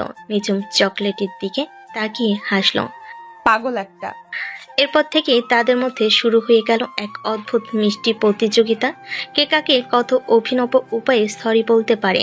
তাদের এই নীরব খেলাটা অফিসের আর কেউ না বুঝলো, তারা দুজনেই খুব উপভোগ করতে লাগলো। একদিন ফারাবি নিঝুমের ডেস্কের উপর একটা ছোট্ট টবে ক্যাকটাসের চারা রেখে একটা নোটে লিখে দিল, আমার কথাগুলো হয়তো মাঝে মাঝে এই ক্যাকটাসের কাটার মতোই ধারালো হয়, তার জন্য দুঃখিত। তো পরের দিন নিঝুমও ফারাবি ডেস্কের উপর একটা পাওয়ার ব্যাংক রেখে দিয়ে রিপ্লাই দিল, তোমার আইডিয়াগুলো ভাবতে ভাবতে তোমার ব্রেইনের চার্জ নিশ্চয়ই শেষ হয়ে যায়। তাই এই ছোট্ট উপহার। আর হ্যাঁ, আমার রাগটাও অনেকটা এই পাওয়ার ব্যাংকের মতোই, হুট করে গরম হয়ে গেলেও দিন শেষে তোমার জন্যই চার্জ থাকি। আরেকদিন ফারাবি দেখলো নিজুম কাজের চাপে লাঞ্চ করতে যেতেই ভুলে গেছে। সে চুপচাপ বাইরে থেকে তার প্রিয় খাবারগুলো অর্ডার করে এনে পিয়নের হাতে দিয়ে তার কেবিনে পাঠিয়ে দিল, সাথে চিরকুট। পেটে খালি বোমা নিয়ে তো আর যুদ্ধ করা যায় না বস, তাই আপনার জন্য রসদ পাঠিয়ে দিলাম, খেয়ে নিন। আপনার না হয় আবার আমার উপর গোলাবর্ষণ করবেন। তো তার জবাবে নিজুম বিকেলবেলা ফারাবির জন্য কফি বানিয়ে পাঠিয়ে দিয়ে একটা ছোট্ট নোটে লিখলো, তোমার চেয়ে বেশি আমি দোষী ছিলাম। তোমাকে এতগুলো বছর কষ্ট দেওয়ার জন্য এই একটা কাপ কফি হয়তো যথেষ্ট নয়, কিন্তু শুরুটা তো করা যেতেই পারে, তাই না? তাদের এই খুনসুটি, এই নীরব সরি বলার প্রতিযোগিতা ধীরে ধীরে তাদের 5 বছরের দূরত্বটাকে মুছে দিয়েছিল। তারা আবার নতুন করে একে অপরকে আবিষ্কার করছিল, নতুন করে একে অপরের প্রেমে পড়ছিল। অফিসের সহকর্মীরা তাদের এই অদ্ভুত পরিবর্তন দেখে অবাক হচ্ছিল। যে বস আর কর্মচারীর মধ্যে সারাক্ষণ ঠাডা লড়াই চলতো, তাদের মধ্যে এখন এমন মিষ্টি বোঝাপড়া। রিয়াদ একদিন ফারাবিকে জিজ্ঞেস করেই বসলো, দোস্ত, কাহিনীটা কি বলতো? ম্যাডামের সাথে তোর কি সোলা হয়ে গেছে নাকি?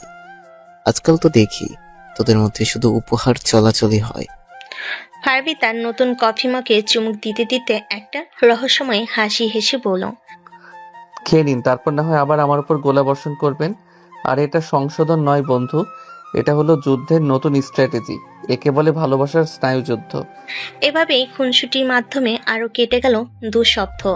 আজ তারা কোম্পানি থেকে যাচ্ছে কক্সবাজার ট্যুরে।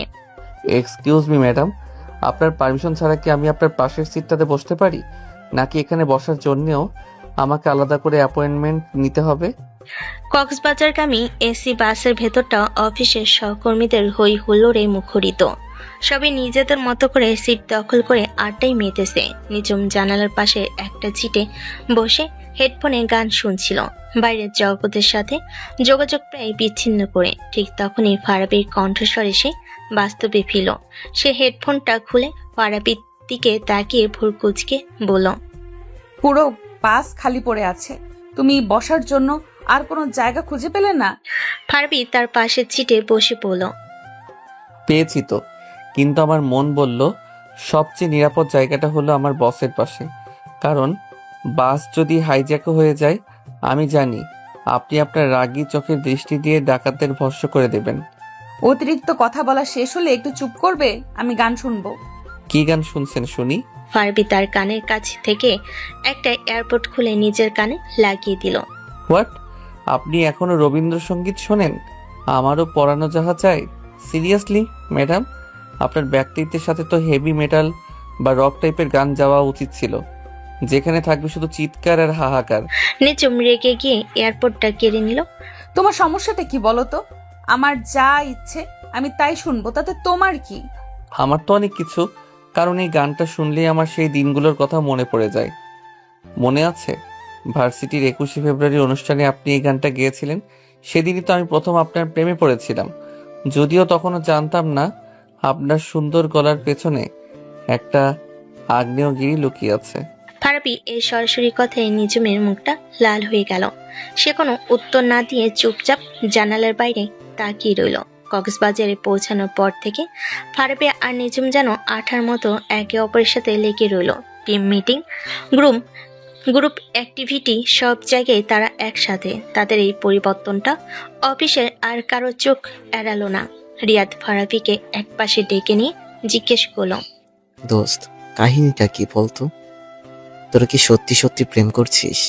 ম্যাডাম তোকে ছাড়া এক মুহূর্ত চলছে না, আর তুইও তার লেজ ধরে ঘুরছিস। আরে এটা প্রেম নয় দোস্ত, এটা হলো বস ম্যানেজমেন্ট স্ট্র্যাটেজি। বসকে সবসময় চোখে চোখে রাখতে হয়, কখন তার মেজাজ বিগড়ে যায় আর আমার চাকরিটা টুপ করে খসে পড়ে, তার কোনো গ্যারান্টি আছে? বিকেলে যখন সবাই বিচে নেমে হুল্লোড় করছে, তখন ফারাবি আর নিজম ভিড় থেকে কিছুটা দূরে বালির উপর দিয়ে পাশাপাশি হাঁটছিল। পরন্ত বিকেলের নরম আলোয় সমুদ্রের ঢেউগুলো সোনালি রং ধারণ করেছে। নিজম তার উড়ন্ত চুলগুলো সামলাতে সামলাতে আনমনে শান্ত গলায় বলল, সমুদ্রটা সুন্দর তাই না? খুব সুন্দর। তবে আমার মনে হয় কিছু জিনিস সমুদ্রের চেয়েও বেশি গভীর আর বেশি রহস্যময়। যেমন? ফারাবি তার দিকে ফিরে একটা দুষ্ট হাসি দিয়ে বলল, যেমন আপনার মন ম্যাডাম, যার গভীরে কি লুকিয়ে আছে তা হয়তো টাইটানিকের ধ্বংসাবশেষ খুঁজে বের করে ডুবুরিরাও খুঁজে পাবে না। আপনার মনে এখনো আমার জন্য কোনো জায়গা আছে, নাকি সেটা অফিসের ফাইলের নিচে চাপা পড়ে গেছে? আবারও ফাজলামি শুরু করলে? নিঝুম তার দিকে এমনভাবে তাকালো যেন এখনই বকা দেবে, কিন্তু পরক্ষণেই তার গলার স্বর নরম হয়ে এলো। আর হ্যাঁ, এখানেও আপনি ম্যাডাম বলার কোনো দরকার আছে? আশেপাশে আর অফিসের কেউ নেই যে। আরে অভ্যাস হয়ে গেছে তো। সকালে ঘুম থেকে উঠে আজকাল মায়ের বদলে আপনাকে গুড মর্নিং ম্যাডাম বলে ফেলি প্রায়। আমার তো ভয় হচ্ছে বিয়ের পর নিজের বউকেও আবার ম্যাডাম বলে ডেকে না ফেলি। অতিরিক্ত কথা বলবে না। নিঝুম হাসার চেষ্টা করে বলল, যদিও তার গাল দুটো লজ্জে লাল হয়ে গেছে। এখানে আমরা বস বা কর্মচারী নই, এখানে আমরা শুধু আমরা। ফারাবি তার দিকে ঝুঁকে এসে জিজ্ঞেস করলো, আমরা? আমরা শব্দটার মানে কি? আমি সেটাই ধরে নিতে পারি যা আমি গত 5 বছর ধরে ভাবতে চেয়েও পারিনি। এখনো যদি বুঝতে না পারো তাহলে বুঝতে হবে তোমার মাথায় শুধু গোবরই ভরা। নিঝুম তাকে হালকা ধাক্কা দিয়ে সামনে এগিয়ে গেল। চলো হাঁটি। ফারাবি তার পেছন পেছন হাঁটতে হাঁটতে বলল, আচ্ছা নিঝুম, একটা প্রতিযোগিতা হয়ে যাক। ওই যে দূরে ওই ঝিনুকের স্তূপটা দেখছো, চলো দেখি কে কার আগে ওখানে পৌঁছাতে পারে। যে হারবে সে আজকে ডিনারের বিল দিবে। আমি তোমার মতো বাচ্চাদের মতো দৌড় প্রতিযোগিতা করি না। তাহলে তো তুমি হেরেই গেলে। ঠিক আছে, ডিনারের বিলটা আমি দিয়ে দিব। বসকে তো আর পকেট খালি করে রাস্তায় নামানো যায় না, তাই না? চলো। তারা কথা বলতে বলতে খুনসুটি করতে করতে টুরিস্টের ভিড় থেকে কখন যে অনেক দূরে ইনানির দিকে চলে এসেছে তা তারা নিজেরাও খেয়াল করেনি। যখন তাদের হুঁশ ফিরল তখন সূর্য প্রায় ডুবে গেছে, চারিদিকে অন্ধকার নামতে শুরু করেছে, আর আশপাশে জনপ্রাণীর কোনো চিহ্ন নেই। সর্বনাশ, আমরা তো রাস্তা হারিয়ে ফেলেছি ফারাবি। এখন আমরা হোটেলে ফিরবো কিভাবে? টেনশন নিও না আমার বস। ফারবি তার ফোনটা বের করে টর্চ লাইট জ্বালাই। তোমার এই কর্মচারী থাকতে তোমার কোনো চিন্তা নেই। আমি তো আছি, তোমার পার্সোনাল জিপিএস। যদিও আমার নিজেরই ঠিকানার কোনো ঠিকানা নেই। কিন্তু কিছুক্ষণ হাঁটার পর যখন তারা কোনো রাস্তা খুঁজে পেল না তখন ফারবিও কিছুটা চিন্তিত হয়ে পড়ল। ফোনে নেটওয়ার্কও কাজ করছে না। আমার মনে হয় আমরা সত্যিই হারিয়ে গেছি। তার দুজনেই ক্লান্ত হয়ে একটা বড় পাথরের উপর বসলো। চারিদিকে শুধু সমুদ্রের গর্জনার বাতাসের শোষ শব্দ। আকাশের হাজারো তারা যেন তাদের দিকে তাকিয়ে মিটিমিটি হাসছে। নিঝুম রেগে গিয়ে বলল, সব তোমার জন্য হয়েছে। তোমার এই ফালতু প্রতিযোগিতার জন্যই আজ আমাদের এই অবস্থা। বাহ, দোষটা আমার হয়ে গেল। আমি যখন তোমাকে ফিরতে বলছিলাম তখন তো তুমিই বলছিলে আরেকটু হাঁটি, বাতাসটা খুব ভালো লাগছে। এখন কি হলো? আমি ওভাবে বলিনি। ঠিক এভাবেই বলেছিলে। তাদের এই ছেলে মানুষের ঝগড়ার মাঝে নিঝুম হঠাৎ চুপ হয়ে গেল। সে সমুদ্রের দিকে তাকিয়ে শান্ত গলেই বলল, আমাদের শেষবার একসাথে সমুদ্র দেখাটা তোমার মনে আছে ফারাবি? এই একটা প্রশ্নে তাদের মধ্যকার সমস্ত খুনসুটি, সমস্ত রাগ যেন এক মুহূর্তে উধাও হয়ে গেল। ফারাবি সমুদ্রের দিকে তাকালো, তার কণ্ঠস্বরটা ভারী হয়ে এলো। কিভাবে ভুলবো? আমাদের ব্রেকআপের ঠিক 1 মাস আগের ঘটনা। সেন্ট মার্টিনসে পূর্ণিমার রাত ছিল। তুমি আমার কাঁধে মাথা রেখে সারা রাত ধরে তারা দেখেছিলে। সেদিন আমি তোমাকে কিছু একটা বলতে চেয়েছিলাম ফারাবি, কিন্তু সাহসে কুলোয়নি। কি বলতে চেয়েছিলে? নিঝুম কিছুক্ষণ চুপ করে রইল, তারপর একটা দীর্ঘশ্বাস ফেলে বলল, আমি বলতে চেয়েছিলাম যে আমার বাবা তোমার কথা জেনেও গিয়েছিলেন। তিনি তোমাকে একবারও না দেখেই, তোমার সম্পর্কে না জেনেই তোমাকে রিজেক্ট করে দিয়েছিলেন। তিনি বলেছিলেন তার মেয়ের জন্য তিনি একজন প্রতিষ্ঠিত সম্ভ্রান্ত পরিবারের ছেলে চান, তোমার মতো একজন সাধারণ মধ্যবিত্ত পরিবারের ছেলে নয়, যে কিনা সারা দিন শুধু স্বপ্ন দেখে বেড়ায়। আর মার কথা কি বলবো, সেটা তো তুমি জানোই। উনি তোমাকে কতটা স্নেহ করতেন। তুমি চলে যাওয়ার পর মা প্রায় রান্না করে ভাবতেন আজ আমার ফারাবি আসবে, নিশ্চয়ই আসবে। আমি বাবার সাথে অনেক ঝগড়া করেছিলাম, আমি তাকে বোঝানোর চেষ্টা করছিলাম যে আমি তোমাকে কতটা ভালোবাসি, কিন্তু তিনি কিছুই শুনতে চাননি। তিনি আমাকে তোমার সাথে সব সম্পর্ক শেষ করে দেওয়ার জন্য চাপ দিচ্ছিলেন। আমি আমি খুব একা হয়ে গিয়েছিলাম ফারাবি, খুব অসহায় লাগছিল। আমি বুঝতে পারছিলাম না আমি কি করব। একদিকে আমার বাবার সম্মান, আরেকদিকে আমার ভালোবাসা। আমি চেয়েছিলাম তুমি অন্তত একবার আমাকে এসে বলো যে চিন্তা করো না নিঝুম, আমি সব ঠিক করে দিব, আমি তোমার বাবার সাথে কথা বলবো। আমি শুধু তোমার কাছ থেকে একটু ভরসা চেয়েছিলাম ফারাবি। তার চোখ দিয়ে জল গড়িয়ে পড়ছিল। কিন্তু তুমি তুমি তখন বন্ধুদের নিয়ে ব্যস্ত ছিলে, আমার জন্মদিনটাও ভুলে গিয়েছিলে। আমার অভিমান হয়েছিল, খুব অভিমান। আমার মনে হয়েছিল আমার এই লড়াইতে আমি হয়তো একেবারেই একা। তাই তাই আমি রাগের মাথায় তোমাকে কষ্ট দেওয়ার জন্য সে প্রতিষ্ঠিত হওয়ার কথা বলেছিলাম। আমি তো ভাবতেও পারিনি আমার একটা রাগের কথা আমাদের এতগুলো বছরকে শেষ করে দিবে। ফারাবি কোনো কথা বলতে পারছিল না। তার বুকের ভেতরটা জমে থাকা কষ্টে পাথর হয়ে গিয়েছিল।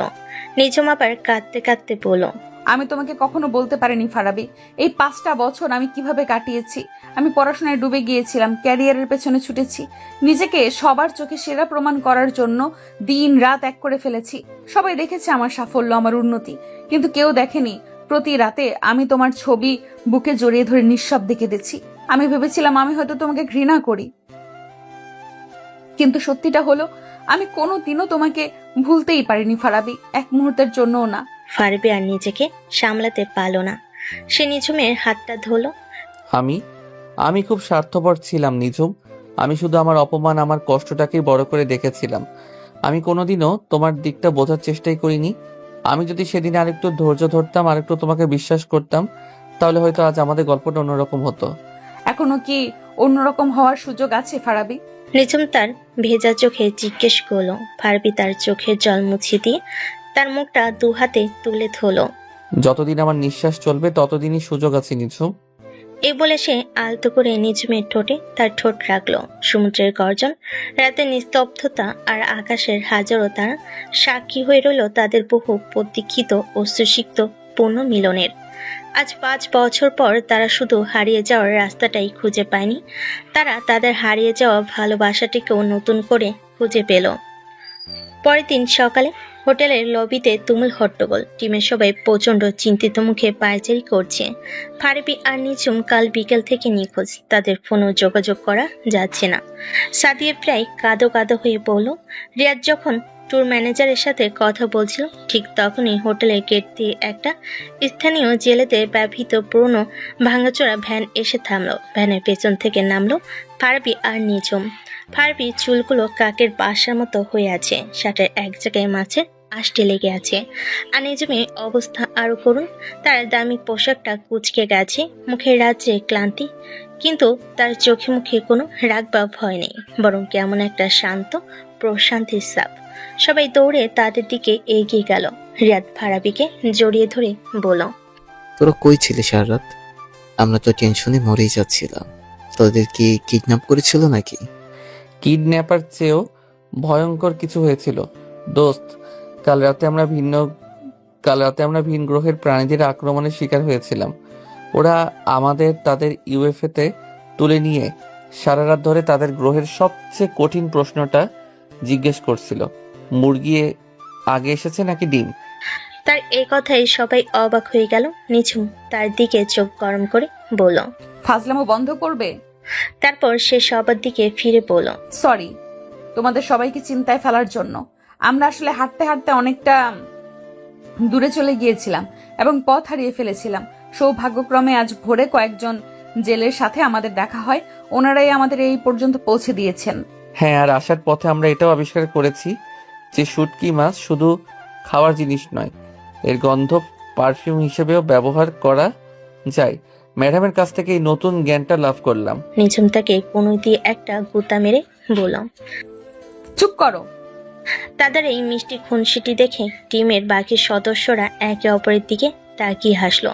তারা বুঝতে পারলো এই হারিয়ে যাওয়ার ঘটনাটা তাদের দুজনকে শুধু ফিরিয়ে আনেনি, বরং অনেক বেশি কাছাকাছি নিয়ে এসেছে। ট্যুর থেকে ঢাকায় ফেরার পর অফিসের পরিবেশটা পুরোপুরি বদলে গেল। ফারাবি আর নিঝুমের মধ্যে এখন আর কোনো ঠান্ডা লড়াই নেই, আছে শুধু মিষ্টি খুনসুটি আর একে অপরের প্রতি গভীর বোঝাপড়া। ফারাবি এখন আর নিঝুমকে রাগানোর জন্য ফাজলামি করে না, বরং তাকে হাসানোর জন্য। আর নিঝুমও তার বসের খোলসটা অনেকটাই সরিয়ে ফেলে ফারাবির ছেলে মানুষগুলো উপভোগ করে। কিন্তু তাদের এই সুখ বেশি দিন স্থায়ী হলো না। এজেন্সি এক্স এর কমপ্লেনটা মার্কেটে আসার পর থেকে ব্যাপক সাফল্য পায়। কোম্পানির ইতিহাসে এটা ছিল অন্যতম সেরা ক্যাম্পেইন। সাফল্যের পুরো কৃতিত্বটাই ছিল ফারাবি, কিন্তু কোম্পানি ম্যানেজমেন্ট, বিশেষ করে সিওর সম্বন্ধী মার্কেটিং হেড মিস্টার জামান এই সাফল্যটা ঠিক মেনে নিতে পারছিলেন না। তিনি প্রথম থেকেই ফারাবিকে পছন্দ করতেন না। একদিন কোম্পানির মান্থলি পারফরমেন্স রিভিউ মিটিংয়ে সিও মিস্টার করিম ক্যাম্পেইনটার সাফল্যের জন্য পুরো টিমকে অভিনন্দন জানালেন। এ কথা শোনার সাথে সাথে ফারাবির মুখটা ফ্যাকাশে হয়ে গেল। পুরো ক্যাম্পেইনটার আইডিয়া থেকে শুরু করে এক্সিকিউশন পর্যন্ত সবকিছু তো সে একা করেছে। আর আজ তার নামটাই নেওয়া হলো না। মিস্টার জামান, যিনি এই প্রজেক্টের কোনো খবরই রাখেনি, তিনি সব ক্রেডিট নিয়ে নিলেন। ফারাবি অপমানিত বিধ্বস্ত বোধ করছিল। সে একবার নিঝুমের দিকে তাকালো। নিঝুমের মুখও রাগে লাল হয়ে গেছে। মিটিং শেষে ফারাবি যখন হতাশ হয়ে নিজের ডেস্কে বসে আছে, তখন নিঝুম তার কেবিনে তাকে ডেকে পাঠালো। আমি খুব দুঃখিত ফারাবি, আমি ভাবতেও পারিনি জামান সাহেব এতটা নিচে নামতে পারেন। তুমি চিন্তা করো না, আমি বাদ দাও নিচুম, এটাই হয়তো নিয়ম। আমাদের মতো সাধারণ কর্মচারীদের কাজ হলো শুধু পরিশ্রম করে যাওয়া, আর ক্রেডিটগুলো বড় স্যারদের পকেটে যায়। নতুন কিছু নয়, আমি হাল ছেড়ে দিয়েছি। কে বলেছে তোমাকে হাল ছাড়তে? নিঝুমের কণ্ঠস্বর হঠাৎ করে কঠিন হয়ে গেল। তুমি হাল ছাড়তে পারো, কিন্তু আমি ছাড়বো না। এটা শুধু তোমার লড়াই নয়, এটা এখন আমারও লড়াই। তুমি শুধু চুপ করে বসে দেখো আমি কি করি। পরদিন সকালে নিঝুম সরাসরি সিও মিস্টার করিমের রুমে ঢুকলো। মিস্টার করিম, আমি আপনার সাথে এনার্জি এক্স ক্যাম্পেইনটা নিয়ে কিছু কথা বলতে এসেছি। এক্সকিউজ মি স্যার, আমি হয়তো আপনার কথার সাথে একমত হতে পারলাম না। এই ক্যাম্পেইনের আইডিয়া, কনসেপ্ট, ট্যাগলাইন, এমনকি এর এক্সিকিউশনের প্রতিটি ধাপের পেছনে মূল মস্তিষ্কটা মিস্টার জামানের নয়, বরং আমার টিমের একজন কপিরাইটার ফারাবি আহমেদের। আমি সত্যিটা বলতে চাইছি স্যার। মিস্টার করিমের মুখের হাসিটা মিলিয়ে গেল। নিঝুম তার সামনে কিছু কাগজপত্র রাখলো। এটা হলো ক্যাম্পেইনের প্রথম ড্রাফট, যেটা ফারাবি তৈরি করেছিল। আর এটা হলো আমাদের দুজনের মধ্যকার ইমেল চালাচালি, যেখানে প্রতিটা ধাপ নিয়ে আলোচনা করা হয়েছে। আপনি যদি একটু কষ্ট করে দেখেন তাহলে বুঝতে পারবেন এই প্রজেক্টে মিস্টার জামানের অবদান শূন্য। মিস্টার করিম ফাইলগুলো দেখতে লাগলেন। তার কপালে চিন্তার ভাঁজ। আমি বুঝতে পারছি স্যার,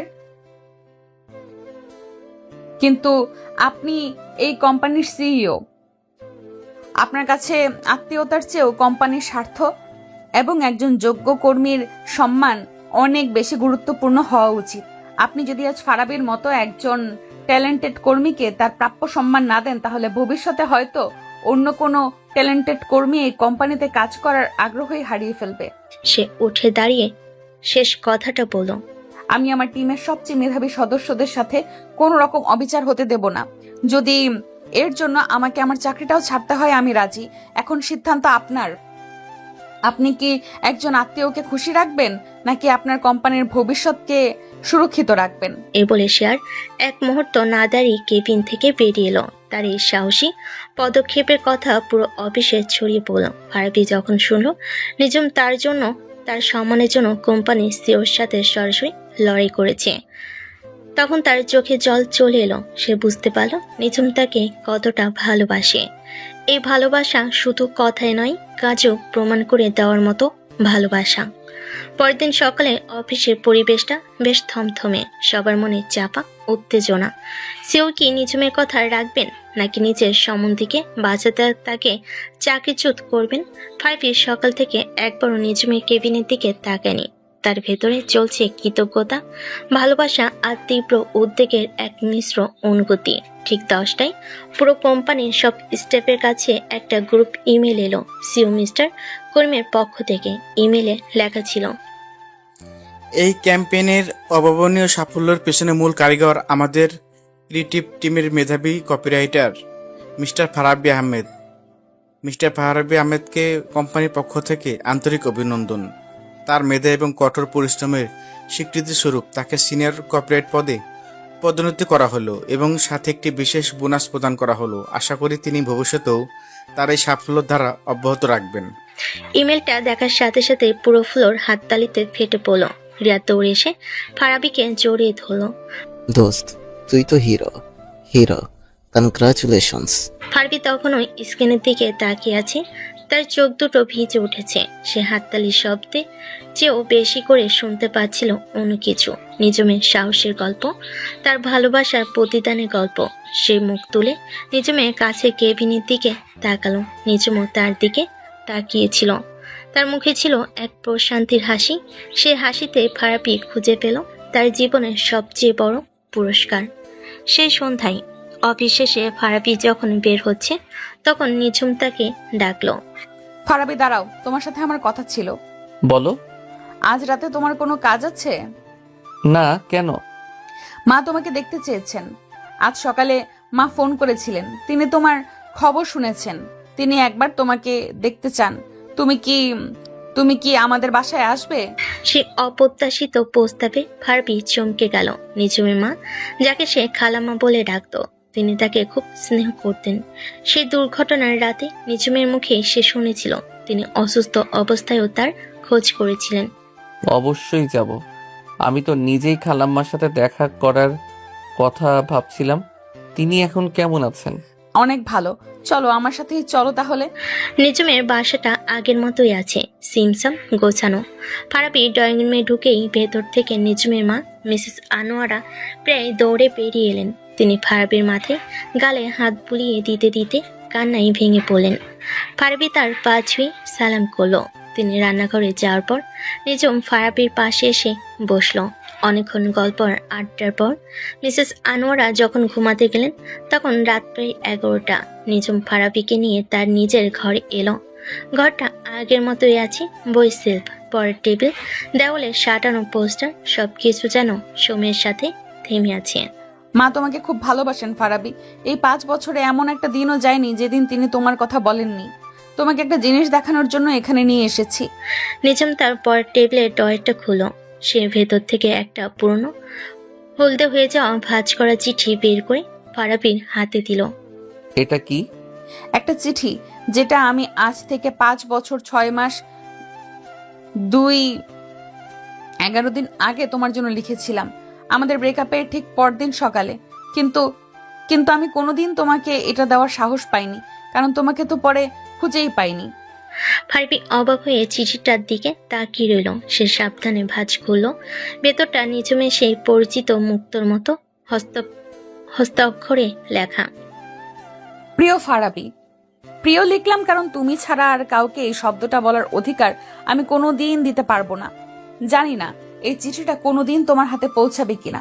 হয়তো পৌঁছাবে না, হয়তো এটা আমার ড্রয়ারের কোনায় পড়েই থাকবে, আমার না বলা কথাগুলোর মতো। কাল রাতটা ছিল আমার জীবনের সবচেয়ে ভয়ঙ্কর রাত। তুমি যখন ফোনটা কেটে দিলে তখন আমার মনে হয়েছিল আমার পৃথিবীটা বুঝি শেষ হয়ে গেল। আমি সারা রাত ধরে অপেক্ষা করেছি ফারাবি, ভেবেছি তুমি আসবে, তুমি এসে আমার সাথে ঝগড়া করবে, আমার উপর চিৎকার করবে, কিন্তু শেষ পর্যন্ত আমাকে জড়িয়ে ধরে বলবে পাগলি একটা। কিন্তু তুমি আসোনি। আমার খুব একা লাগছে ফারাবি, প্রচন্ড একা। যে মানুষটাকে আমি আমার পৃথিবী ভাবতাম সে আজ আমার কাছ থেকে কতটা দূরে। আমি জানি দোষটা আমারই, আমার রাগের মাথায় বলা একটা কথা, আমার অভিমান, সব কিছু জন্য আজ আমরা আলাদা। আমি তোমাকে বোঝাতে পারিনি আমি কতটা অসহায় ছিলাম, আমি তোমাকে বিশ্বাস জোগাতে পারিনি। আমি জানি না আমি তোমাকে ছাড়া কিভাবে বাঁচবো। সবাই আমাকে কঠিন বলে, অহংকারী বলে, কিন্তু সত্যিটা হলো আমি শুধু তোমার সামনেই নরম হতে পারতাম। শুধু তোমার কাছেই আমি সত্যিকারের আমি ছিলাম। তুমি ছাড়া আমি যে অসম্পূর্ণ ফারাবি। যদি কোনোদিনও এই চিঠিটা তোমার হাতে পৌঁছায় তাহলে শুধু জেনে রেখো এই পৃথিবীতে এমন একজন আছে যে তার ভুলের জন্য অনুতপ্ত, যে তোমাকে তার জীবনের চেয়েও বেশি ভালোবাসে আর সারা জীবন ভালোবেসে যাবে। ইতি তোমার ভালোবাসার নিঝুম। চিঠিটা পড়তে পড়তে ফারাবি চোখ দিয়ে কখন যে জল গড়িয়ে পড়তে শুরু করেছে সে টেরই পায়নি। তার মনে হলো কেউ যেন তার বুকের ভেতরটা মুচড়ে দিয়েছে।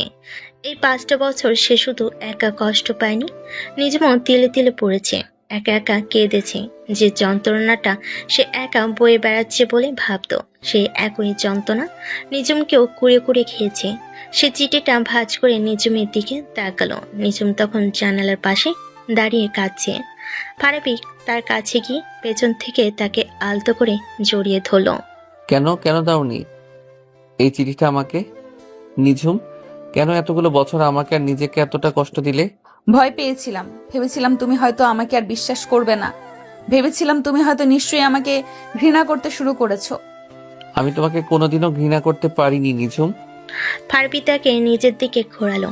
সে তার মুখটা দুহাতে তুলে ধরে তার চোখের জল মুছে দিল। আমি হয়তো রাগ করেছি, অভিমান করেছি, কিন্তু তোমাকে ভালোবাসতে ভুলে যাইনি এক মুহূর্তের জন্যেও। সে নিজুমের কপালে একটা গভীর চুমু খেলো। আর একটা মুহূর্ত তোমাকে ছাড়া থাকতে চাই না নিঝুম, আর একটা সেকেন্ডও না। আমি তোমাকে ভালোবাসি, খুব খুব খুব ভালোবাসি। আমিও তোমাকে ভালোবাসি ফারাবি, আমার জীবনের প্রথম এবং শেষ ভালোবাসা তুমি ফারাবি। সেই রাতে নিজুমের সেই স্মৃতি ভরা ঘরে দুটো বিচ্ছেদী হৃদয় তাদের সমস্ত ভুল, সমস্ত অভিমানকে পেছনে ফেলে আবারও এক হয়ে গেল। তাদের 5 বছরের দীর্ঘ অপেক্ষা, তাদের না বলা কথা, তাদের চোখের জল, সবকিছু যেন আজ পূর্ণতা পেল তাদের ভালোবাসার নিঃস্বার্থ স্বীকারোক্তিতে।